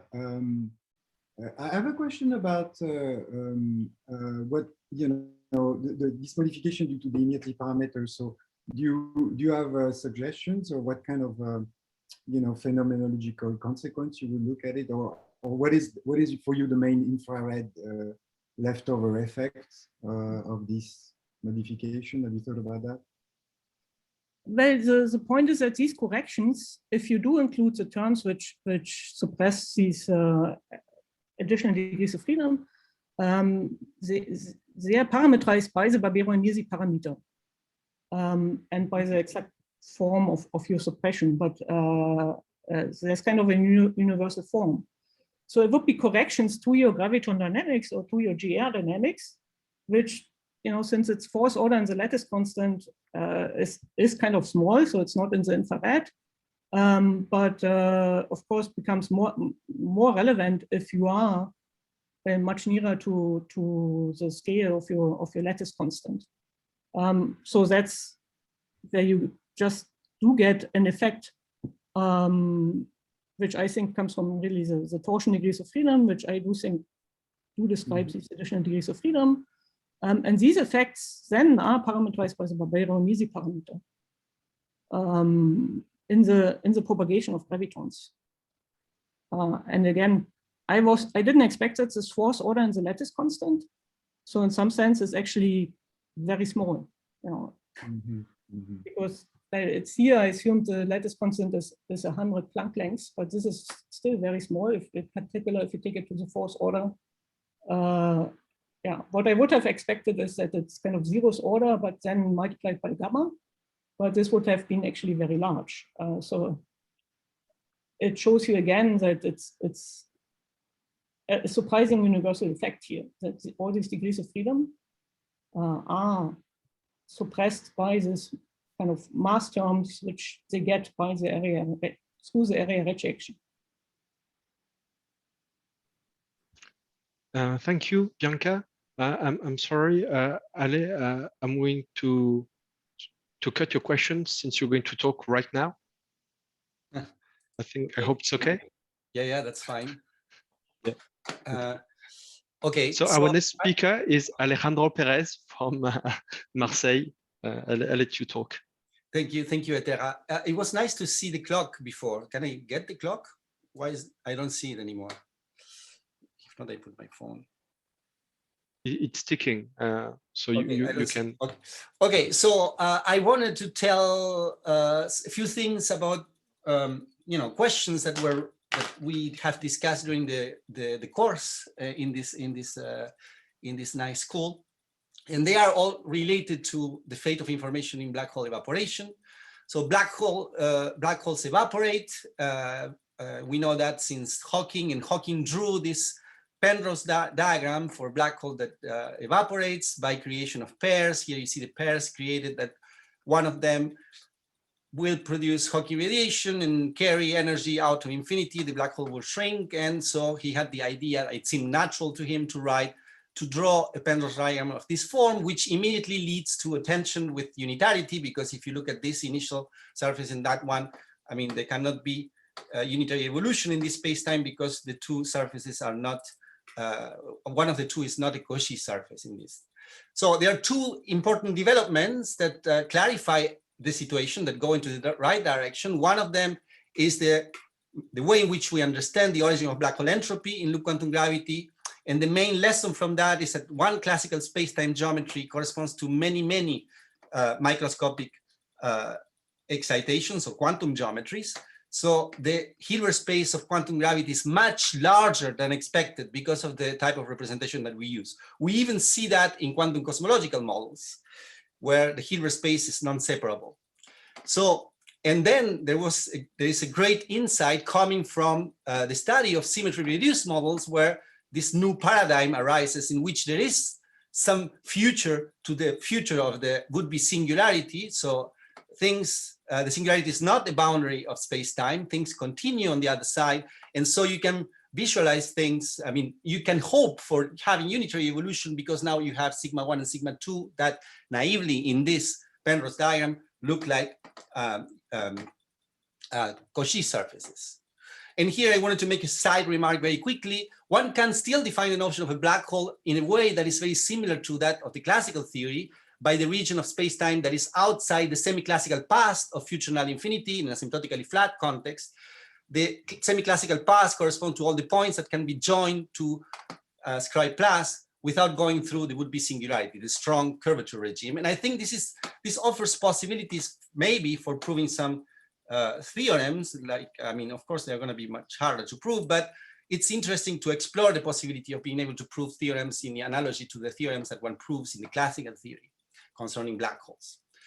So, and I want to finish by, well, so this is the key point of my presentation. There are difficulties if you want to, I mean, naively, you might think this should completely resolve the issue of unitarity because you might have a unitary evolution between sigma 1 and sigma 2. But if you think of those degrees of freedoms are quantum field theory type of degrees of freedom, then you quickly get into paradoxes and tensions that seem very difficult to resolve. The first one is that the black hole evaporates. And so if you trust semi-classical physics all the way to the, you know, the scales where you are supposed to cross this, the black hole will shrink up to masses of the order of a Planck mass. So you only have a Planck mass remnant to purify the Hawking radiation. And so you need particles, the yellow particles here, to come out, if they are quantum field theory particles, with very, very low energies. And you can estimate their energy in a way using the black hole entropy calculation. And so their energies is extremely small. Here you see the Planck mass, and this is the mass of the initially formed black hole. So, so this leads to a very long-lasting remnants, and for some people this is a difficulty, but moreover, if you assume that the space-time is spherically symmetric or just axis symmetric, you can get into more difficult tensions, because in those situations, angular momentum is conserved. And so you can see that if these particles, so angular momentum must be conserved if your space-time is spherically symmetric or axis symmetric.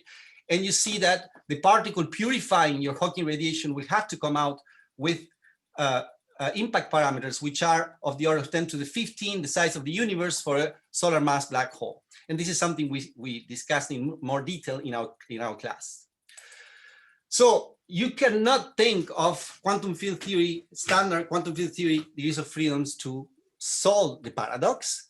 And then one obvious thing that you need to do is to, I mean, that one might think of, is to take into account back reaction. But as soon as you think of back reaction, then you realize that the Hawking pairs, the one that falls into the singularity, then has an energy as measured by regular observers, freely falling observers to the would-be singularity, which blows up. So, and this breaks strongly spherical symmetry if the particles have angular momentum. And so it's not possible to understand or find a resolution in terms of these spherically symmetric models. Spherical symmetric models are great for understanding that there has to be something beyond the singularity, but not enough to understanding the problem of information. And I don't really have a lot of time. I see that I have talked for about 5 minutes. So my yes, if you could wrap this up, yeah. This is these 3 points include matter in the fundamental description. Matter is key in this issue of purification. Matter at the Planck scale, and so we have to leave the bubble of symmetry reduced models if we want to make progress in understanding in the information paradox. And thinking about these things for black holes that would last for ages of the universe before evaporating, I think it's very important about phenomenology, and I can make some comments about it if there are questions. Thank you very much. Sorry for the time. Thank you very much, Alejandro. So I think there's a question by I just wanted to have basically thank Alex for raising these issues, and I think these constructive criticisms that has been making for a year and a half now, have been extremely helpful. And just as a side remark, I just wanted to point out one result. I've taken them very, very seriously, and I looked at more carefully quantum field theory in curved spacetimes and what happens near the singularity, but taking into account the fact that quantum fields are really operator value distributions and not just like classical fields up here. And it turns out that these operator value distributions are completely well behaved at the singularity. So there is a possibility that I mean, thanks to Alejandro's sharp comments, this work could be done. So this is an extremely good example of constructive criticisms in the field. So that's all I wanted to say, that the operator value distributions are actually well behaved along space-like singularities.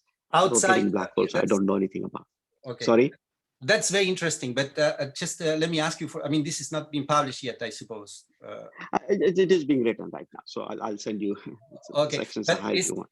I imagine that, I mean, are you doing it without any symmetry assumptions, or are you doing No, this is all with symmetries. This is all with symmetries. But that's well, okay. Of course, this is very interesting, and this leads to important steps to answer the question. But one important thing I'm trying to emphasize here is that as soon as you go out of spherical symmetry and you consider particles which have a non-trivial. No, that's right. The fields have no symmetries. The background is symmetry. Fields have no symmetries. But the classical fields would be divergent. You're saying somehow yes. The quantization result. Classical fields are divergent, but the operator value distributions are completely well behaved. And even phi squared renormalizes completely well behaved.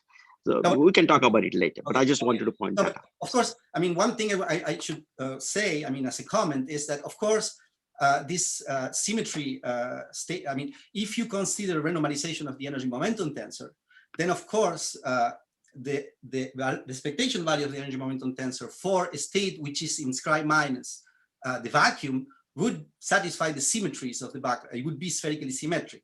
And so you wouldn't be actually taking into account, so the fluctuations would violate spherical symmetry. And I would expect them to go wild as you approach the singularity. But of course, I am eager to look at your paper and understand this and discuss more. So thank you, Alejandro. And now we will travel back to the perimeter to listen to Laurent Freidel. He gave us already a lecture last week on local holography, and maybe he will insist on that point.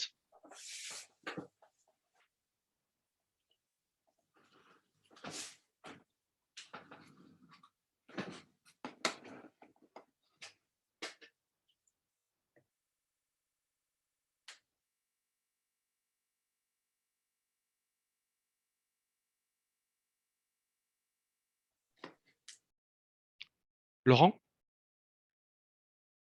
We don't hear you, Laurent. You're muted, Laura. Oops. Can you hear me? Yes. Sorry about that. So yeah, I want to talk about local holography, which is a new development in the foundations of quantum gravity, and argue that it provides a new powerful paradigm for the resolution of quantum gravity. And for people who are more interested, there's a talk given at the LQG school. Here I'm putting in exergs people who have contributed significantly to the field in the past few years. This is something which is in rapid development. So the main thing we are focused on is really what are the fundamental degrees of freedom of space-time.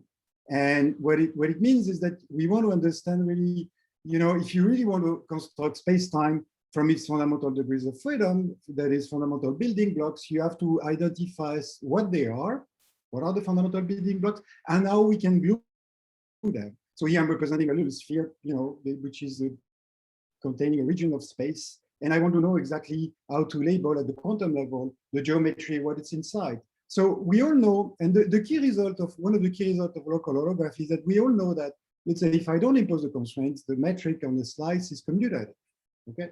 But after imposition of the constraints, this is no longer true. And the metric becomes a quantum operator, and the components of the metric becomes non-commutative. And the way it becomes non-commutative is really a universal feature of quantum gravity. It's very robust across many different theories, whether they are with immediate parameter, without immediate parameter, higher derivative theory. And here is essentially the snapshot of the structure. So after we impose the constraints, the components of the matrix become non-commutative and form a representation of an algebra. And this is what we call the corner symmetry algebra. This is the algebra formed by the component of the matrix. So if I take coordinates, let's say sigma, which are tangent to the metric, and xi, which are normal to the metric, I have a normal metric, tangential metric, and some kind of lapse. The main result is that the normal component of the matrix form SL2R algebra, the tangential component of the metric from another SL2R algebra, which becomes commutative when the immediate parameter becomes 0, and these components of the matrix combine themselves into generators of diffeomorphism. So what is the algebra generated by the quantum metric? It turns out that the group that it generates is a group which contains diff S, which is the diffeomorphism group of the surface, semi-derived product with the functions valuing to a Lie groups. And the Lie group there has several components, the normal component, the tangential component. And if you have a frame field, it contains SL2C.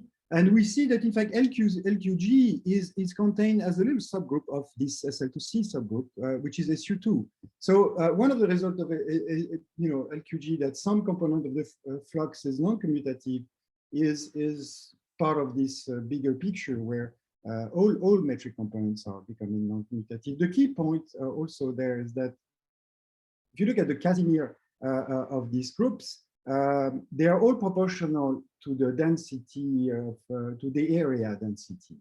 And what we can see in this context is that even if you work in the continuum theory, from the quantization of the metric, you can prove that the SL2R representation that has to be implemented is the discrete series representation. And what it means is that you can think of the area density as being some form of density of degrees of freedom on the sphere, which has a discrete spectra. And somehow the discrete spectra of the area form is related to the fact that the measure is not a continuous measure.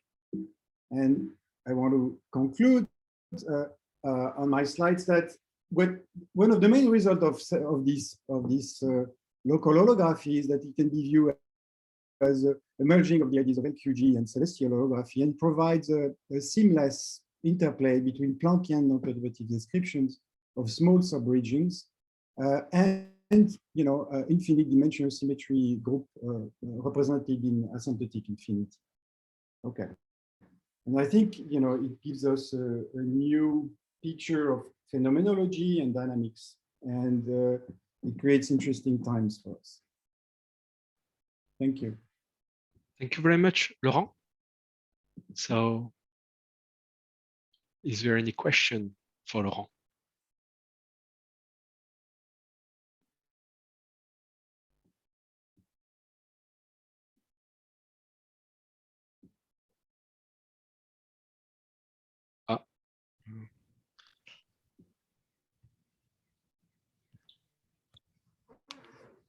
Okay. Maybe people have already asked all the questions during your lecture, Laurent. So I will just ask a very short question. If the loop quantum gravity, as we've been doing up to now with spin networks, is just a small group of this new corner symmetry algebra, what happened? What did we do something wrong at the beginning of the canonical analysis 20 years ago? Or what happened? Where did all those excitation been hiding? Can we still represent them on the usual spin networks? Yeah, we missed degrees of freedom. We missed quantizations of frame. We missed quantization of the normal metric. We only look at a subgroup. So we only look at in fact, what happened in loop gravity is that we only look at the non-commutativity, which was induced by the Gauss law. But you have also to look at the non-commutativity, which is induced by the diffeomorphism constraints, and you have to also look at the non-commutativity, which is induced by the Hamiltonian constraints, the diffeo symmetries. And this is what we missed. We were forgetting about the other constraints. So all these extra degrees of freedom, will they make it simpler to solve the dynamics of a theory, or at least a sector, or is it going to be even more complicated? No, it's going to be simpler because now you have a handle. You see, in LQG, the reason we cannot write, or there's this infinite ambiguities on the Hamiltonians, is that we don't have access to the fine-grained detail of how you quantize the frame field or the other degrees of freedom. So,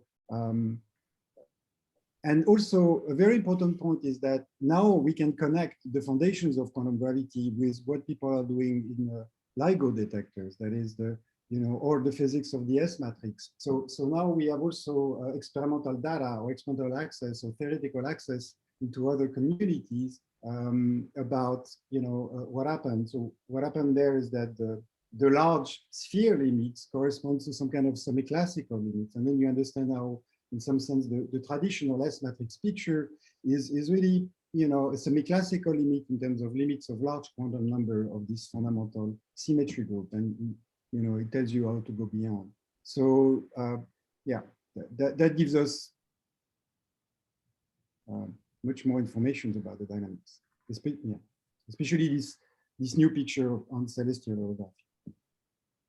Okay, thank you very much, Laurent, for this presentation. And the next speaker will be Aldo Riello. Hello, can you hear me? Yes, yes, we can. Yeah. Hi, everyone. So let's see if I can also see the clock. Oh, here it is. Perfect. So when preparing this talk, I of course thought about what I'm most interested in these days and what I could have told you about somehow my research, but then I realized that probably most of the topics I would have presented would have already been touched by other people. So for example, I'm particularly interested in defining gravitational subsystems and as a means to introduce new observables and so on. But these topics have already been touched by Laurent, Danielle, Marc during the school, and Flaminia will talk about certain ideas that I'm also interested in. So I decided to change a little bit the perspective of this presentation in order to address a student audience. So as an inspiration to my talk, I went back to something Abai told us during a Loops conference. So he was addressing the audience and telling us that what we should try to do is to reach out to different communities to solve their problems. So this would be, of course, be extremely valuable and would boost a lot would be a huge boost for the community, but it's also quite hard. In a sense, they succeeded doing this for loop quantum cosmology, where they managed to tackle long-standing problems in cosmology from first principles. So this is extremely good, but it's also very hard. So thinking about students and myself a few years ago, and now I've tried to think about a related but much humbler suggestion. And my suggestion to them is to go out and steal other communities' ideas. Before trying to solve their problems, steal their ideas and bring them back to the quantum gravity communities. Well, of course, you shouldn't steal them, you should cite your sources and so on. But the point I want to make is that these contamination, these intermingling of ideas with other communities have been fundamental for the development of the theory so far and will be fundamental in the future. So there are lots of smart people out there working in different fields.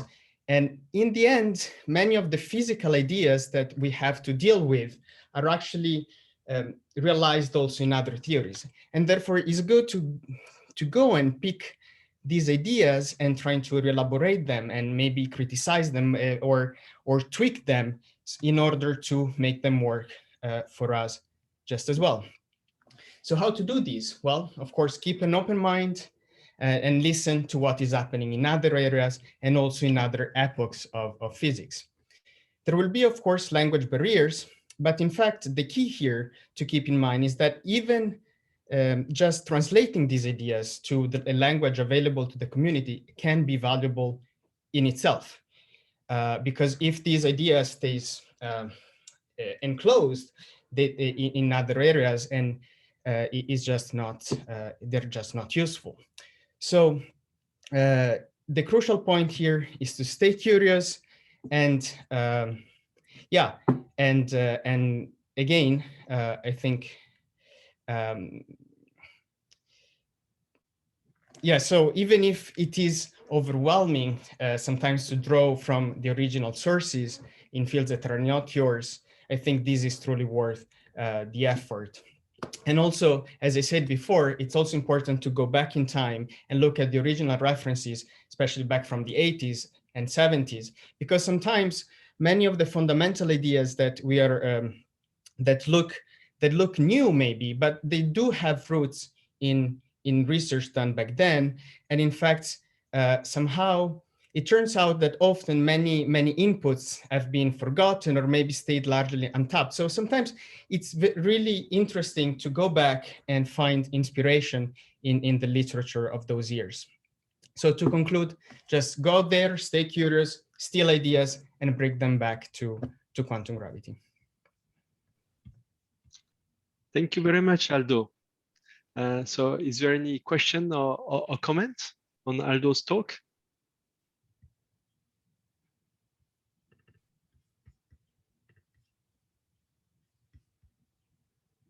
So while we wait, Danielle. Yeah, I'm curious to hear which, if Aldo has one or two suggestions for ideas we should steal and where to find them. No, this is my trade secret. So, so these days, I can tell you what I've been working on these days and where I'm finding some inspiration. So what I've been trying to do recently is to better understand subsystems. And to do so, I've been studying field theories with boundaries. But now this is probably a recent trend in the study of QFTs and topological field theories and gravity and so on. But in fact, the viewpoint I try to push for is a perspective instead of from space-time, from field space. And now in the study of the field space of these theories, a lot has been done back again in the 70s and 80s in mathematical literature and in the quantum field theory literature. So what I'm doing is essentially go back and try to learn what these people have been doing back then. And most of these things, I don't want to say that they've been forgotten, but they've kind of left the mainstream. So I think there is a lot of useful resources there. And I think it's quite inspiring to read them and try to rebrand them in view of the problems that we're thinking about these days. Thank you very much, Aldo. And we'll move on to the next presentation, which will be by Daniele Pranzetti from Munich.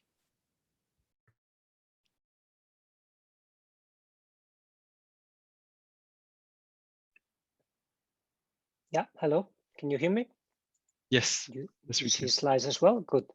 Okay, so I will also do like Aldo and try to put forward just one very general suggestion without relying too much on any recent work of mine or by other people. Although the suggestion will have consequences and in fact is implemented in some recent results that I'm happy to discuss. So I answered the question that I was posed for the panel as stop thinking of quantum gravity as necessarily the result of quantizing general relativity. And by that, I mean that we can see the problem of quantum gravity as starting from space-time based fields, the one we use for all of physics, metric, Maité fields, and so on, start from some GR-like dynamics, either direct GR or some modified version of it, and then apply some quantization technique, our preferred one, canonical, covariant, you name it. And that will give us quantum gravity. That means that we maintain the degrees of freedom and the dynamics, and we just turn it to the quantum level. And that's fine. It could be actually the way to go. But what we should remind ourselves that what we really know is that whatever is quantum gravity, we are going to reach space-time based fields, metric, Maité fields, and GR-like dynamics after a lot of limits, approximations, and so on. The continuum limit that was already discussed in some previous presentation, the classical limit, and probably a number of other restrictions and approximations. So I would rather suggest to remember this fact and stop thinking necessarily within the first type of framework. This means that we should be open to the possibility of new types of degrees of freedom and a different type of quantum dynamics that is not just the translation at the quantum level of GR dynamics. And we should rather think of GR dynamics and fields like the metric and so on as approximate collective emergent quantities, emergent entities. Now, we all know and we all agree that quantizing GR produces many useful insights, that because recovering space-time fields is a necessary condition to have a viable theory together with GR in some limit, it is of course useful to keep them in close sight as a guideline. So it's fine to follow that guideline when we can, but, and this is a big but, insisting that space-time fields and GR dynamics are actually part of the fundamental theory may make it harder, for example, to identify the true fundamental degrees of freedom if they are different. It may make it harder to control the continuum approximation of whatever are the fundamental degrees of freedom, and rather universal aspects of quantum gravity models. So, and obviously, it makes harder to extract phenomenological consequences. So what my suggestion is just to maintain some greater flexibility, both at the conceptual and mathematical level, for what type of ingredients we try to put in the fundamental theory, what type of dynamics we try to define at the fundamental level. And this helps also in order to learn from other approaches to quantum gravity, importing their results and their insights. So I connect both to what Bianca and others said earlier about the importance of focusing on universal aspects, focusing on simplified models to understand what is indeed universal and achievable without all the ingredients. And also what Aldo was suggesting about looking at other approaches as well, other formalism and other domains.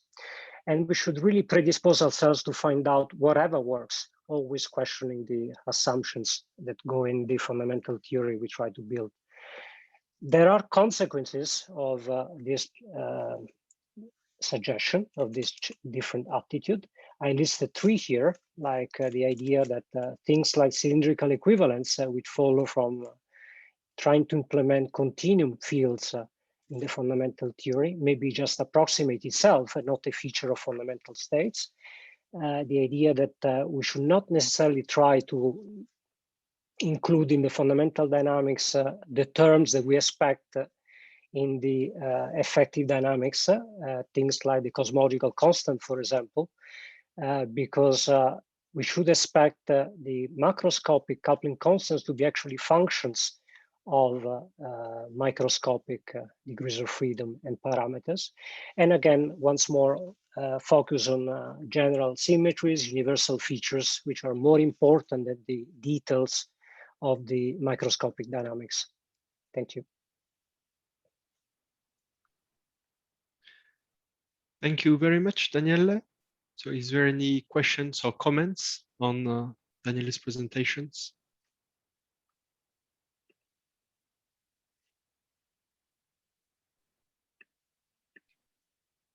So while we wait for some comments or questions, Daniele, I was Carlo. Carlo, we can't hear you. Me stupid.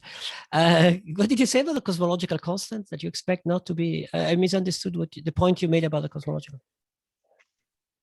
I didn't make any precise point about the cosmological constant. I can make it now. Yeah, so good. What did you say something about it? Yeah, what I said can be translated as follows in different words. What we should recover is due to observations and so on, some accelerated expansion at late times.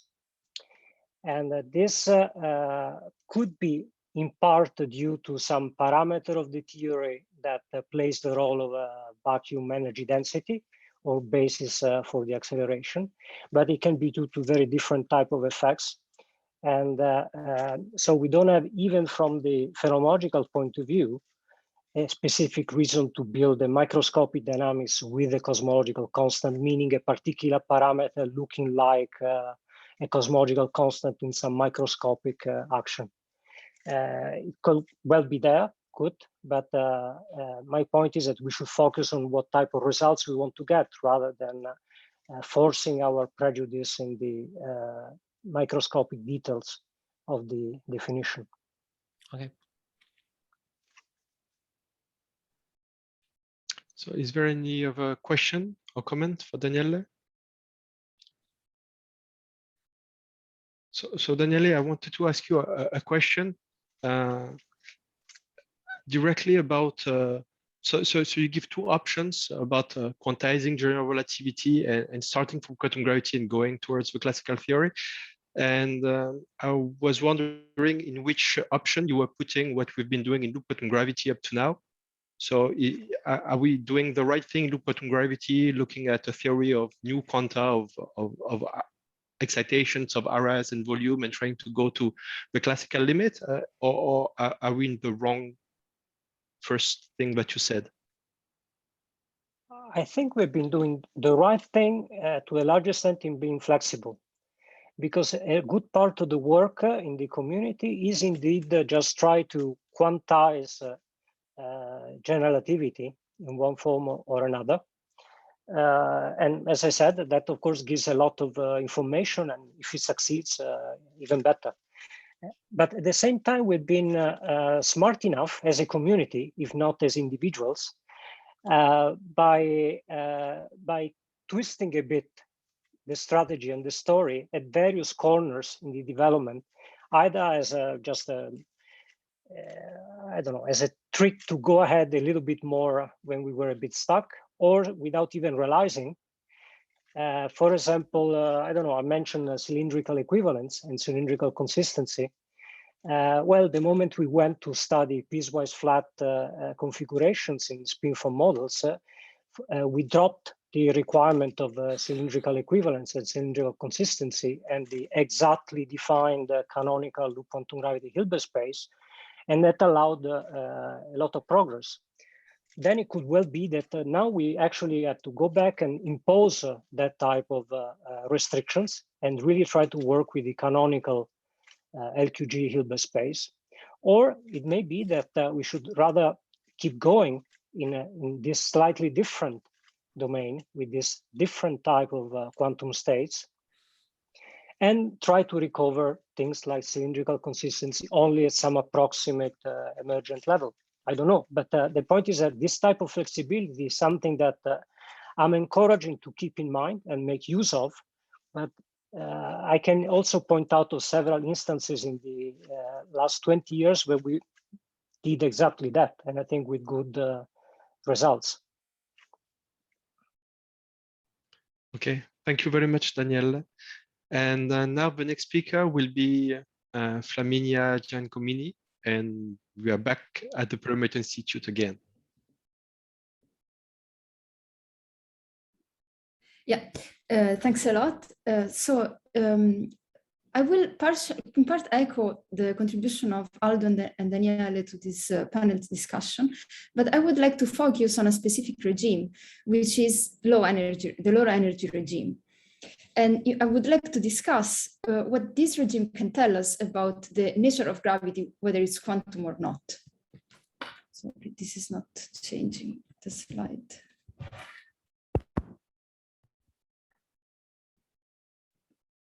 Okay, so recently there has been a surge of interest in these in experiments in which two massive bodies can become entangled by the gravitational interaction. And the core of the debate around these experiments is, since it only involves the Newtonian potential, if we can derive anything on the nature of the gravitational field, and in particular if it's quantum or not. Now, a first point is that different people mean different things when it comes to defining what quantum is. And here I just listed 4 definitions that I found in the literature, which are all fine, but they address different features of the gravitational field. And then another point that I would like to focus on is that you can come up with a thought experiment in which you take a linearized quantum gravity description of this situation, And you still have two massive bodies which interact by the gravitational interaction. And it is a situation in which the Newtonian potential is an exact description. And then you run into faster than light signaling unless you include into the description vacuum fluctuations of the gravitational field and emission of quantized gravitational radiation, which are two specific features of a quantum field. So the conclusion is that the interaction via the Newtonian field is not as harmless as it seems, and that you should consider the gravitational field as entangled with the matter degrees of freedom. So the interest around this experimental proposal is that experiments are actually getting closer to testing these regimes. And this here, I'm just putting a recent paper by the group of Markus Aspelmayer in Vienna, where they measure the gravitational coupling between two spheres, which weigh as little as 90 milligrams. So this is an amazing experimental result. And it's really getting us closer to the regimes where we can probe the interaction by the gravitational field of an object in a special superposition. So what can we say about the gravitational nature of gravity if we perform such an experiment? Well, a possibility is to take a theory-independent perspective. And in particular, we can derive an Hongguang theorem where we do not assume anything specific about the nature of the gravitational field. And then we find that, that there are three conditions that cannot be verified at the same time, which is the subsystem independence of A and B corresponding to no faster than light signaling, the fact that gravity locally mediates the interaction between A and B, and that gravity is classical. Notice that if gravity is not classical, this does not immediately imply that it is quantum, but there are other possibilities for the nature of the gravitational field. And so to conclude, I like to think about the quantum gravity problem in the way my master thesis supervisor, Giovanni Ambellino Camelia, first put it to me when I started thinking about these problems. And this is that we do not know how to predict the outcomes of experiments we can think of, for instance, the scattering of particles at Planckian energies. And I would like to add to this a lesson that we have learned in the quantum information community from Bell's theorem, which is the possibility of studying physics in a theory-independent way. And I would like to argue that we can apply this type of study to the gravitational field. So this means that we should not necessarily look for a description of gravity as a quantum field, but we can look for other possibilities, and there are tools to do that. So to wrap up, this low energy regime will not tell us what the full quantum theory of gravity is, but it can help us understanding the nature of gravity. It can address some conceptual aspects which will turn out to be relevant for quantum gravity, such as time and clocks and quantum space-time, and it will be accessible to experiments in the near future. And this is all I wanted to say. Thanks. Thank you very much, Flaminia. So is there any questions, please?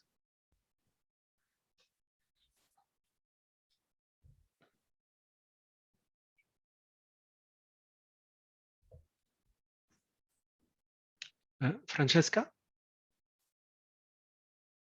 I let Carlo go first. No, you go first. No, I have an advertisement, not a question, so go first. Yeah, I just wanted to ask Flaminia. I was very excited by these experiments, and I think they are, because they are proving the quantum nature of gravity, in my opinion, without any doubt.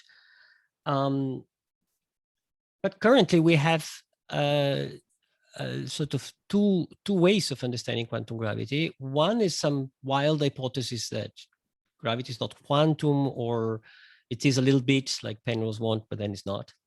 And then we have a number of actual quantum theory of gravity, like a loop quantum gravity, like string theory, like asymptotic safety, like Ojava-Lifshitz. They all give exactly the same predictions for these experiments. So we are not in a situation in which we're exploring something. We think we know what it is, with a little window of enormous surprise, which seems to me it is a more interesting situation than rather thinking that we're in the wild. We're not in the wild. We have 50 years of exploration of how it's possible for gravity to be quantum and a lot of very concrete possibilities. So if the experiment is done, either it will prove us wrong, which would be spectacularly interesting, or it would just confirm not one theory of gravity, but a bunch of current existing theories of gravity, incomplete perhaps theories of gravities. Isn't this a situation actually? So I think that there are different things that could be said in reply to this, and I think that one of the aspects that is probably relevant is that it is important to have a bird's eye view of all the possibilities. So one thing is to test the theories one by one. And I think that also according to the outcome of the experiment, and if we are really able to know exactly what these experiments will tell us about the theory, well, the nature of the gravitational field, then we could maybe push this a little bit further at higher regimes and learn a little bit more of regimes where at the moment we do not have any clue of what is going on experimentally. Well, but we know where we have clues and we know where we don't, right? It's somehow all current theories of quantum gravity agree on what is predicted by effective quantum gravity, which works all the way to very high energy. It might be wrong. I mean, it's good to check. I'm not saying it's not good. It's enormously interesting. I've been pushing enormously for the experiment to be done. So, but the actual situation, I mean, if there's a surprise, very good. But you know, many of us here are ready to bet 90, 100 that, but not just loop quantum gravity communities. Everybody doing loop quantum gravity think they knows what's going to happen because. Yes, so sorry. I just wanted to say that the fact that the experiment agrees with all the theories of quantum gravities that are available now does not force the gravitational field to behave like those theories predict. So logically, if you measure entanglement induced by gravitational interaction in the laboratory, this does not imply that gravity is necessarily quantum. Sure. You can have alternative descriptions, and it is important to rule them out in a fully rigorous way, in such a way that I don't think you can. There is no perfect. You start from some hypothesis, and you cannot do without hypothesis. There is no observation without theory. You cannot observe just a priori. I think you're in any whatever you do, you're in a theoretical framework and you put things down. So you can invent arbitrary large theoretical frameworks, but what's the point? Well, that's what you do with Bell's theorem, actually. So it is the same logic as that. So you just do not assume anything about your underlying theory, and then with your observations at the operational level, you can rule out theories that do not satisfy your assumptions. And so you can apply just the same ideas to that. Daniele, you had a question? Yeah, I had a question, but it's more of a confession. I have to admit that even though I work on loop quantum gravity and related, I do not know what to expect from that experiment. And I'm not sure we do know for the reasons that Thomas and all the others mentioned. I mean, we don't have I'm not sure I've seen a derivation of the effective field theory framework in which with the Newton's law, with all the stuff that goes into the setting of the experiment to be sure about what to expect. But as I said, it's not really a question, it's more of a confession. Well, thank you very much, Flaminia, for the presentation. Let me just make a very short advertisement in the spirit of what Aldo said before, because there is a consortium for quantum gravity and quantum information that is called KISS, and I will put it in the chat. And there will be a big conference here at Western next year. So I hope this will be probably one of the topics that we will discuss all together. And I hope everybody would participate. And also, if students want to do projects in quantum gravity and quantum information, please reach out to the consortium, because there could be fundings to do that. Okay, thanks. Thanks, Flaminia. So the next speaker is Carlo. Thank you for the pronunciation. Okay, so thank you very much. I don't have any slide. I just want to make some simple general comments. The theme of this panel is how do you see the future of loop quantum gravity? I see it bright, very bright, for a number of reasons. In fact, I think that there are some research communities out there which notoriously have sinned for overconfidence. We had an example with the supersymmetry people who were sort of 99% certain to see supersymmetry at LHIC, and they didn't find it.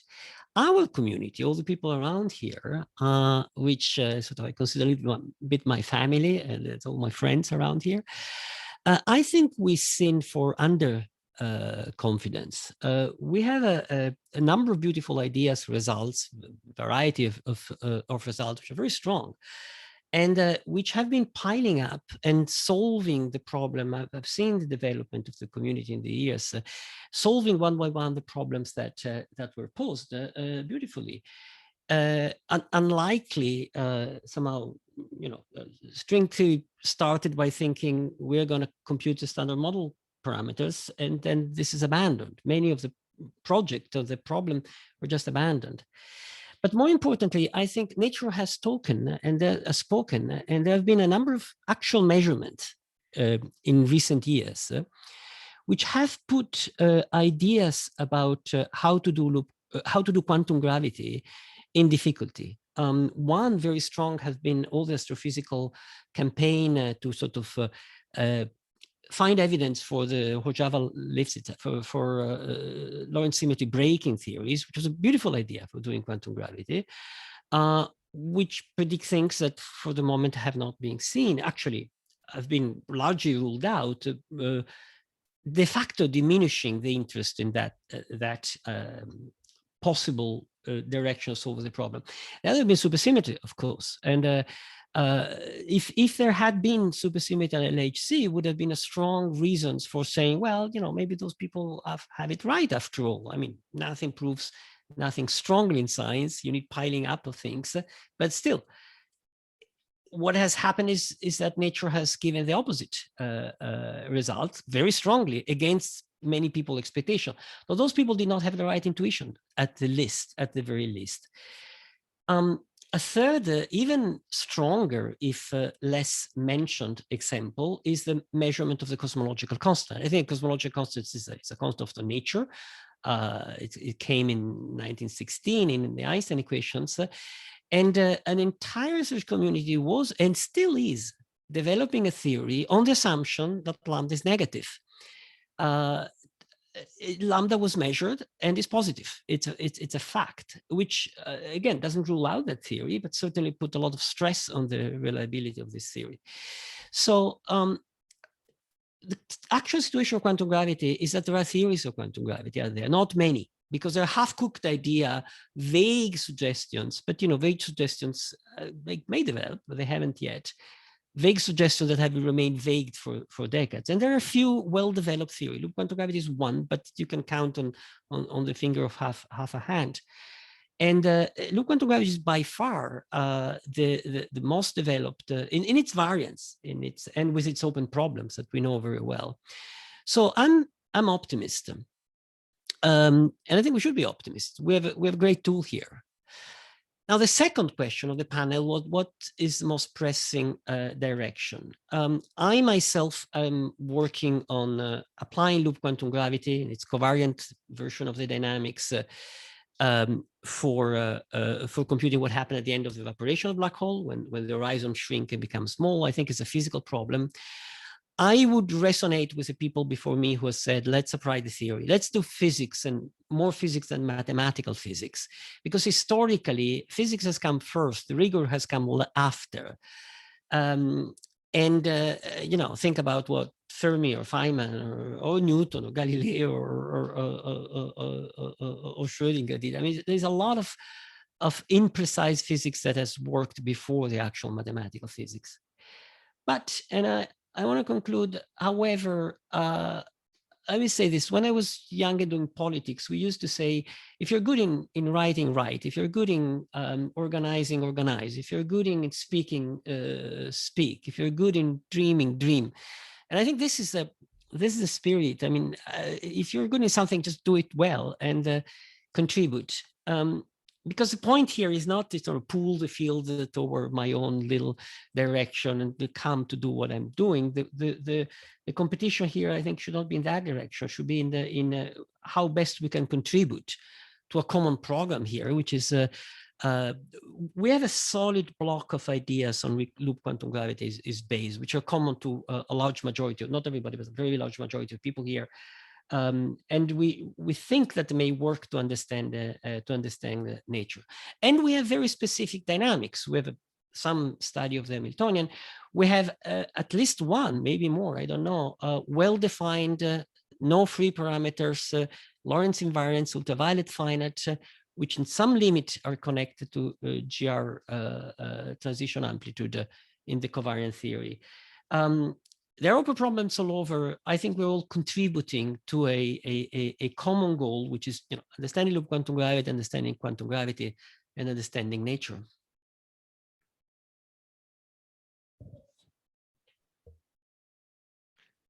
Thanks, Carlo, for these words of wisdom.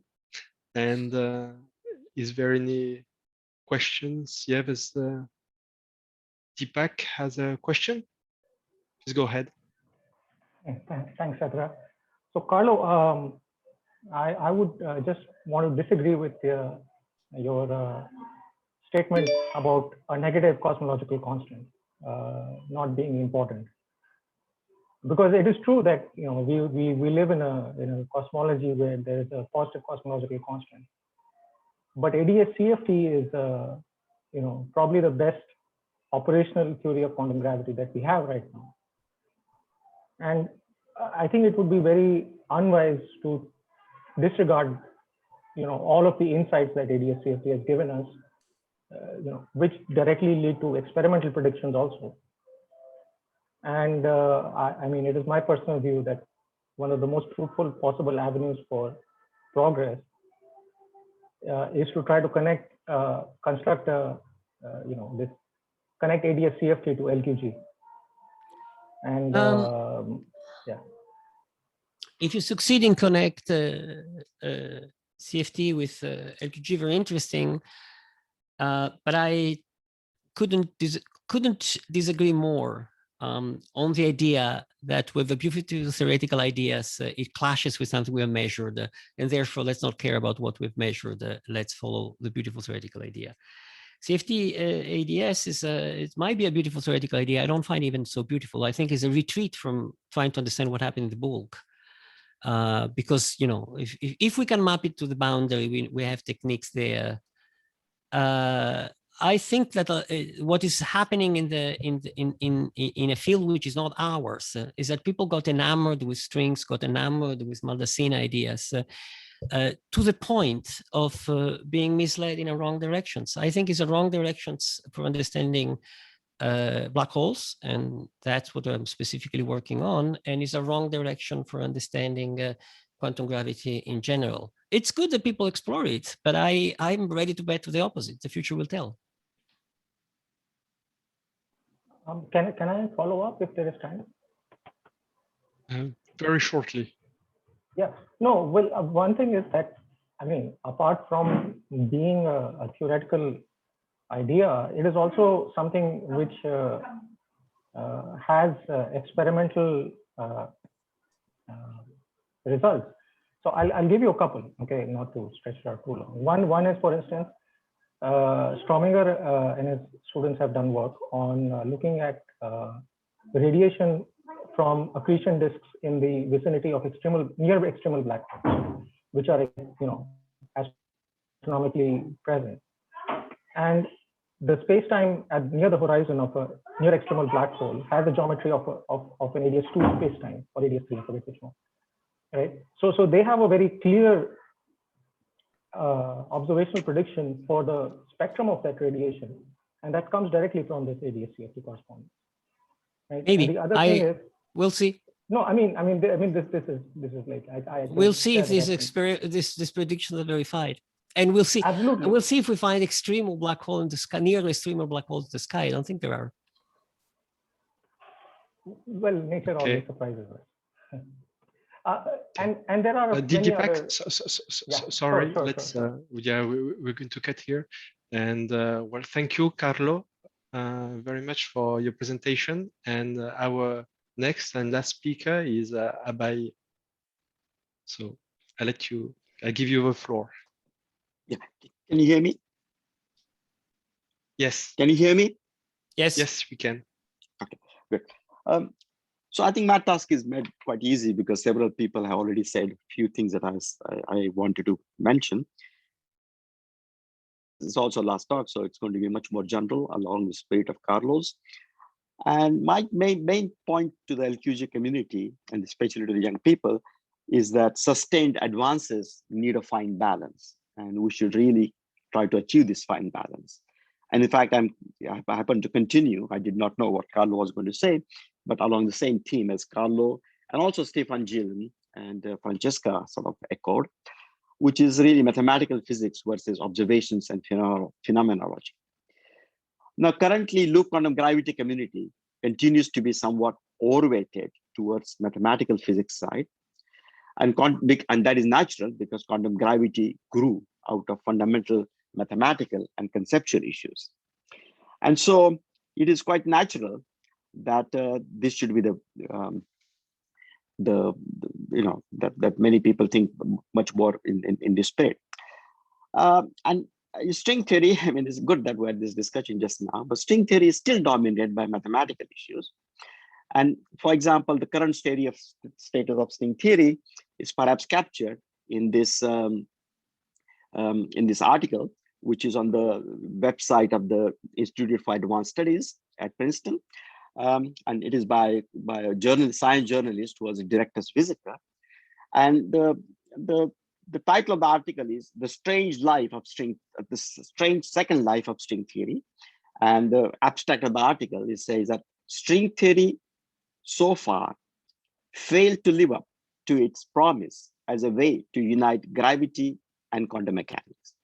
At the same time, it has blossomed into one of the most useful sets of tools in science. And mathematical is my parenthesis because that is what is implied, and that is also because of the theme that I'm trying to draw here. And so the point up here is the following: the string theory, nonetheless, is a very powerful set of mathematical tools. And in that, it actually is extremely powerful in building bridges to other fields.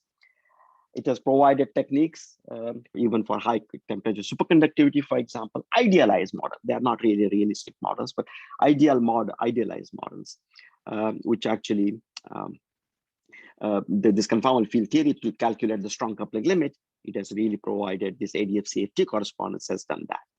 So I think that, to me at least, the power of string theory, and also as this article says, as this article says up here, the power of string theory is in this arrow up here. I think that we do not do that enough, and I think that we could do much more. And I'm very happy that some of the young people are trying to make contact with quantum information. They are trying to make contact with low energy, with condensed matter physics, the techniques that they are using and so on. And you all know who these people are. I don't want to give just a few names. There are a lot of names. And so that is very, very good. But I think we need to do more of that, much more of that. The second is the point that I was making just now, and that has been made by Steffen quite forcefully, and then also by Francesca echoing in the question period, and Carlo was just saying just now, namely that what we need to do much more is really observations and phenomenology. And of course, there is a bridge in between here, but that bridge actually happens more because of the experts in these two fields. For example, cosmologists up here. Once we make bridge to some anomalies, for example, in the cosmic microwave background, then that is really a bridge to standard cosmology, and they are really interested in that. They really want to talk about it. So I think that this is the picture that we really have to keep in mind. However, this does not mean, I really want to emphasize not here, this does not mean that we should de-emphasize mathematical precision. Mathematical and conceptual issues are key to a believable quantum gravity framework. For example, the problem of anomalies in constrained algebra was raised, but in the context of discretizations. But we also had a problem in the context of unknown theory. And I personally feel that the work that Madhavan Varadarajan and Thomas Thiemann and others are doing in providing, going beyond the Hamiltonian methods that was done before to actually show that the theory is anomaly free is very, very important, because that will establish that there is a consistent framework from which we can hope to draw on, which can build on. We can then try to make approximation methods to that framework. Similarly, in the spin form approach, various ideas about actually putting mathematical precision and using actually very interesting, bold ideas from just computational physics and quantum computing is very, very good, because these issues like the flatness problem and various other basic problems that people have raised over the years, they'll be clarified very soon. And that kind of work is really important. So I really would like those people to continue working in those areas. And what I'm talking about is a fine balance. The word fine is very important here. And that fine balance is really needed even in phenomenology. And here, the point is that the first few bold steps that one takes, there one can sort of not be really too constrained by mathematical precision and rigor and so on and so forth. But once that calculations are completed, when the solid advances would not occur unless we have this emphasis on mathematical precision. So to me, the real challenges for all researchers, I faced it all my life, and I think that especially young researchers, but also the senior researchers, is the following. One has to take liberties while you are developing new ideas. And then, you just can be very optimistic and push and, discard the obvious, what other people say as being obvious problems. But once you have finished your calculations and the project, you have to be your own worst critic and scrutinize your work using the highest mathematical precision that is appropriate for the problem. And I don't think that this is done sufficiently. So I would urge younger people particularly to do this more. I think when people say that, well, I made contact with quantum cosmology, we really have to understand the data. We really have to talk to those people. We have to really understand how masking is done.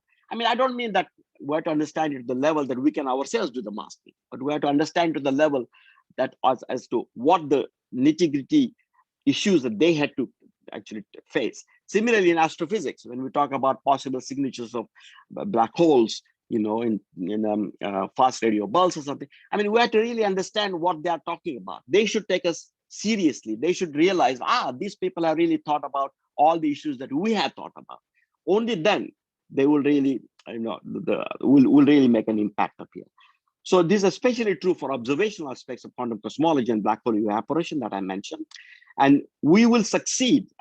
We'll succeed in a grand way, not in a little way, but in a grand way, only if our arguments have the precision demanded by the cosmologists, astrophysicists, and also experts in other approaches. For example, people who are looking at black hole evaporation using other approaches in fundamental physics. And the last point I want to make is really the following. And this again about sustained advances need a fine balance.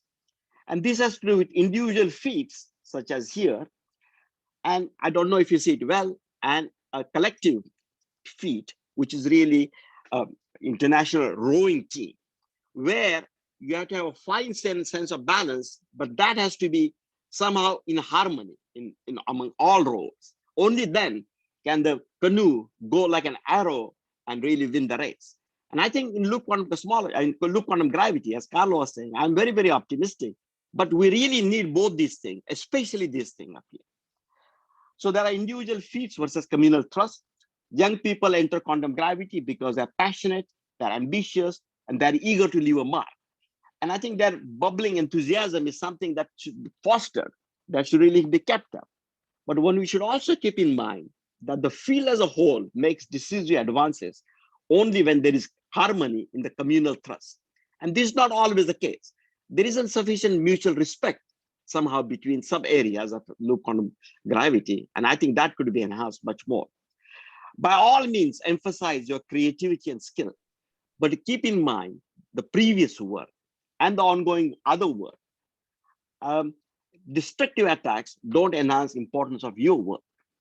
Constructive criticisms, especially within the community, they do. I mean, for example, the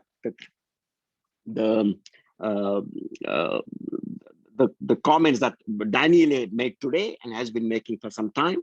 Similarly, the comments that Alejandro made today about taking a ultraviolet much more seriously than we have been.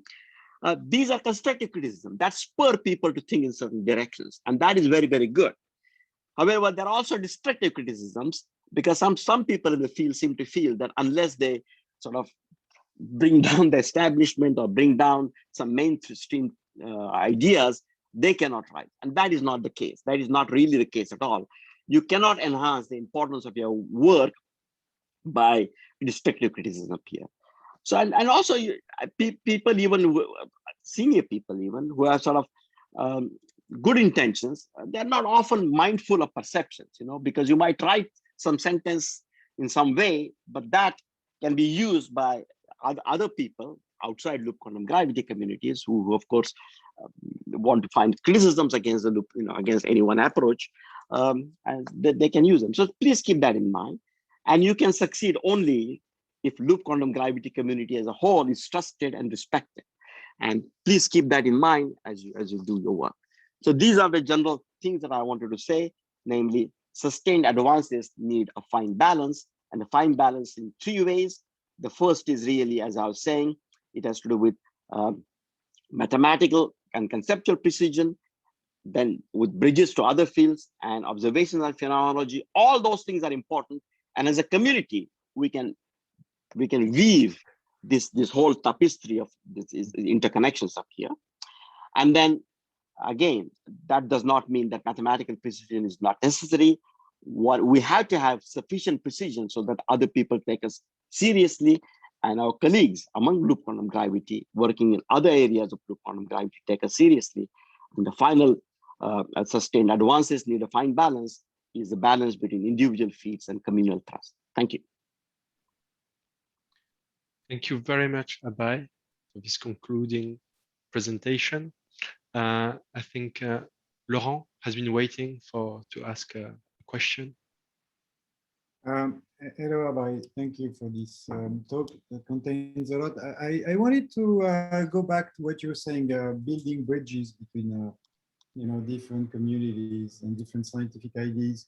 And I want to point out maybe a challenge there that we face. I mean, it's something that is really close to my heart, that I feel I've been trying to do that for my entire career, to learn from other fields and build bridges. It also resonates with, as Carlo was saying. Now the thing, why is it so hard to do? What you have to appreciate, and people often forget, is that the idea often of these building bridges is that, let's say you have a LQG on one side and then you have holography on the other side. And I do believe that both of them are, but then the bridges is that we have this stronghold and then they build bridges and there's communication, and these things stay the same. But in fact, that's not what happens. In reality, building bridges means that you have to accept that you're going to get transformed by the connection, and that both fields might somehow fuse or disappear as the result of this interaction. And that's why this idea that community or stronghold that protect it from each other is for me limiting the progress of science. But I agree, there's this tension of community. So as an example, the idea of, for me, the idea of LQG, that there is one of the ideas, there's an area gap due to the inertia parameter, will stay. The idea of holography, that on shell, the Hamiltonian is a pure boundary term. That's central to quantum gravity. They have to merge. If you merge them, you in some sense have to accept that both LQG is not going to stay as it is, and holography, ADS holography, is also going to be dissolved into something new. And I don't know how we do that as communities, and this is what's very hard to do. I agree, it is very hard to do. But I think one possibility is really starting small. In other words, making contact with sympathetic souls on the other side. And somehow, I'm sorry, but to people who are coming from string theory here, but string theory people often tend to be a little bit inflexible and sort of take the point of view that they know the answers. But other communities are not like that. Astrophysicists or cosmologists, again, you have to really understand what they're doing and speak their language. The same thing would be true in string theory, because they have a certain value system. And the question they are going to ask is, what did you do for us? And so, but anyway, start small, find sympathetic souls, and and then one can perhaps grow this, plant these seeds and grow. And there are, I think, in string community, people who came from gravity side, for example, Gary Horowitz and various students and postdocs he has had. And I think we can talk to them, and we can sort of, they would be sympathetic towards exactly what Laurent was saying. It is hard, but I think it is something that is definitely worthwhile. I'm not saying that everybody in loop quantum gravity has to do it, but we need a sub-community doing it. Maybe if I can say one more word, my remark was also a comment on us. I mean, you know, in some sense, what I tried to talk today, which I didn't do a good job, shows that if you bring the idea of holography inside quantum gravity, loop quantum gravity, as we designed in the past, is not going to survive. So how our community is going, it has to evolve. So how is our community going to be, are we able to adapt to that evolution? It's happening right now, and it's maybe not easy. So it's not only. I think we have to adapt to such evolutions. Otherwise, the field would not will not continue, right? I mean, I kind of feel I have enormous respect for twisted theory, but I think that one of the fatal flaws that they have had for many years, it's changing now, but is really that they didn't try to make these bridges. They didn't try to connect with other things. That now that there is, through scattering amplitudes, there is actually some bridges are being built. But we need to build these bridges. And I agree with you that our community itself has to change, just like twisted theory itself had to let go some of its cherished ideas. And that may happen, and we should be open to that. Alejandro, you have a comment? Yes. I just wanted to make a comment, which is kind of, I mean, I think it's a good moment to make it a comment. But it's motivated in part by, of course, but what I said, but also by Laurent.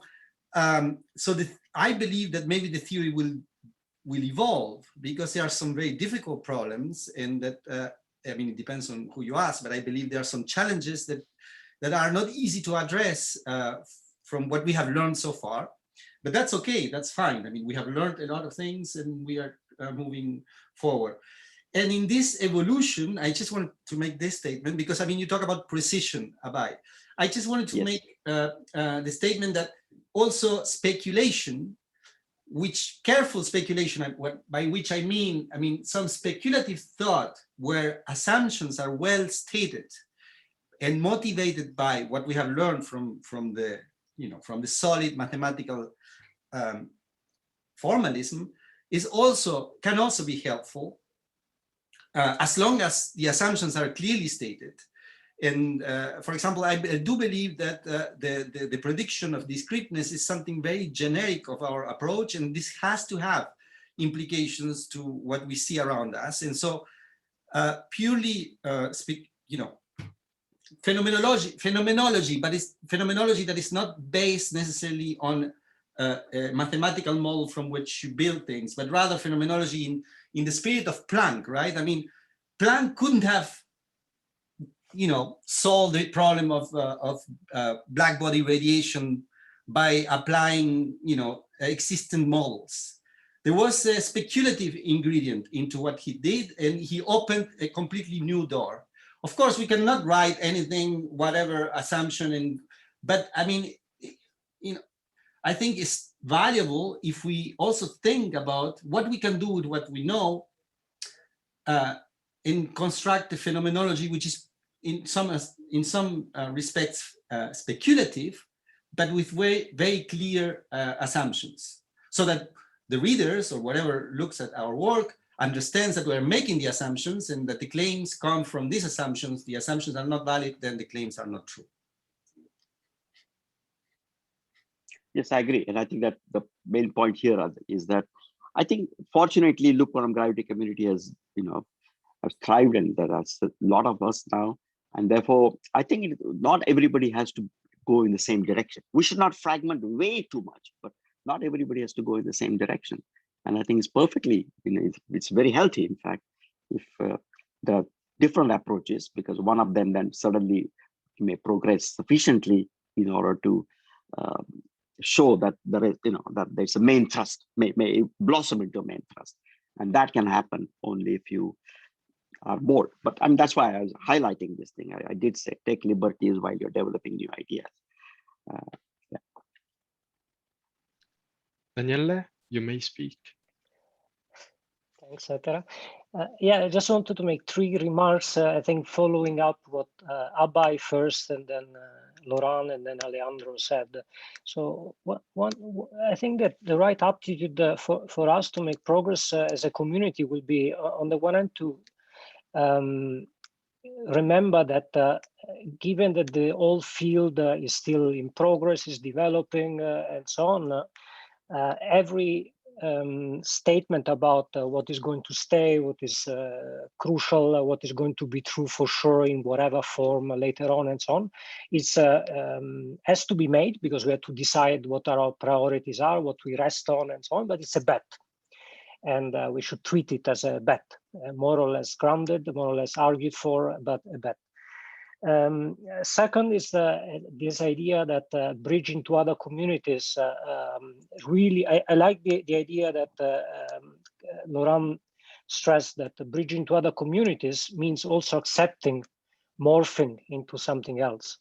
And what Alejandro stressed of the evolving nature of the whole business. So the bridging is not like we have a theory, we bridge to another theory, they stay the same, we just connect and import or further develop individually after importing results or ideas.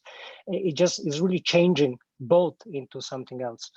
And the third remark and last, and then I shut up, is that the only way in which in 30 years an evolving theory or community will just stay the same would be if it dies.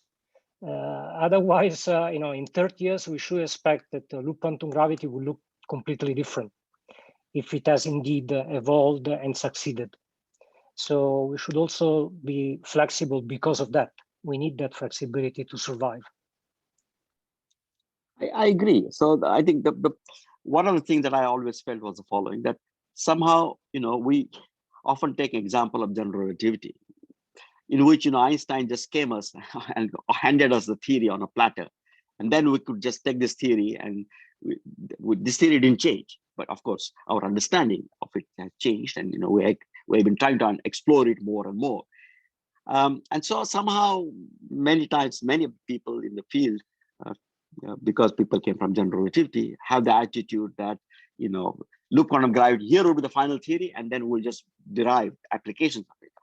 But actually, I think the example of the development of quantum mechanics is much, much better analogy, where there wasn't a single person, right? I mean, it sort of came with the influence, a confluence of ideas, and what was believed to be absolutely true today was turned out not to be true.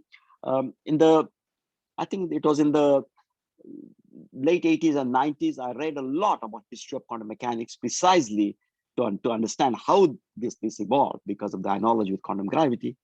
And I thought that the one lesson that I came away with was the following, that any one time, people were thinking in opposite directions and they were confused, they did not know what to do. But what they did consistently was to push certain ideas that they had until that time, push until they broke. And once they broke, of course, you had to change. So the catalyst for this change that Laurent and now Danielle are saying is going to be this breaking. But there's no need to, if they don't break, then one should keep pushing. So I think that, and I agree that, the quantum theory of Schrodinger and certainly of Planck is not the quantum theory that, we now have. and therefore it will evolve. But on the other hand, it is still quantum theory. It still has an H bar. It still has, for the hydrogen atom, still has discrete levels. So hopefully area gap will still be there, and some fundamental ideas will still survive. But the flow of things about, just like what happened with Feynman diagrams and with the path integrals, the way that you think about things might change, should change, and will change. I agree with that.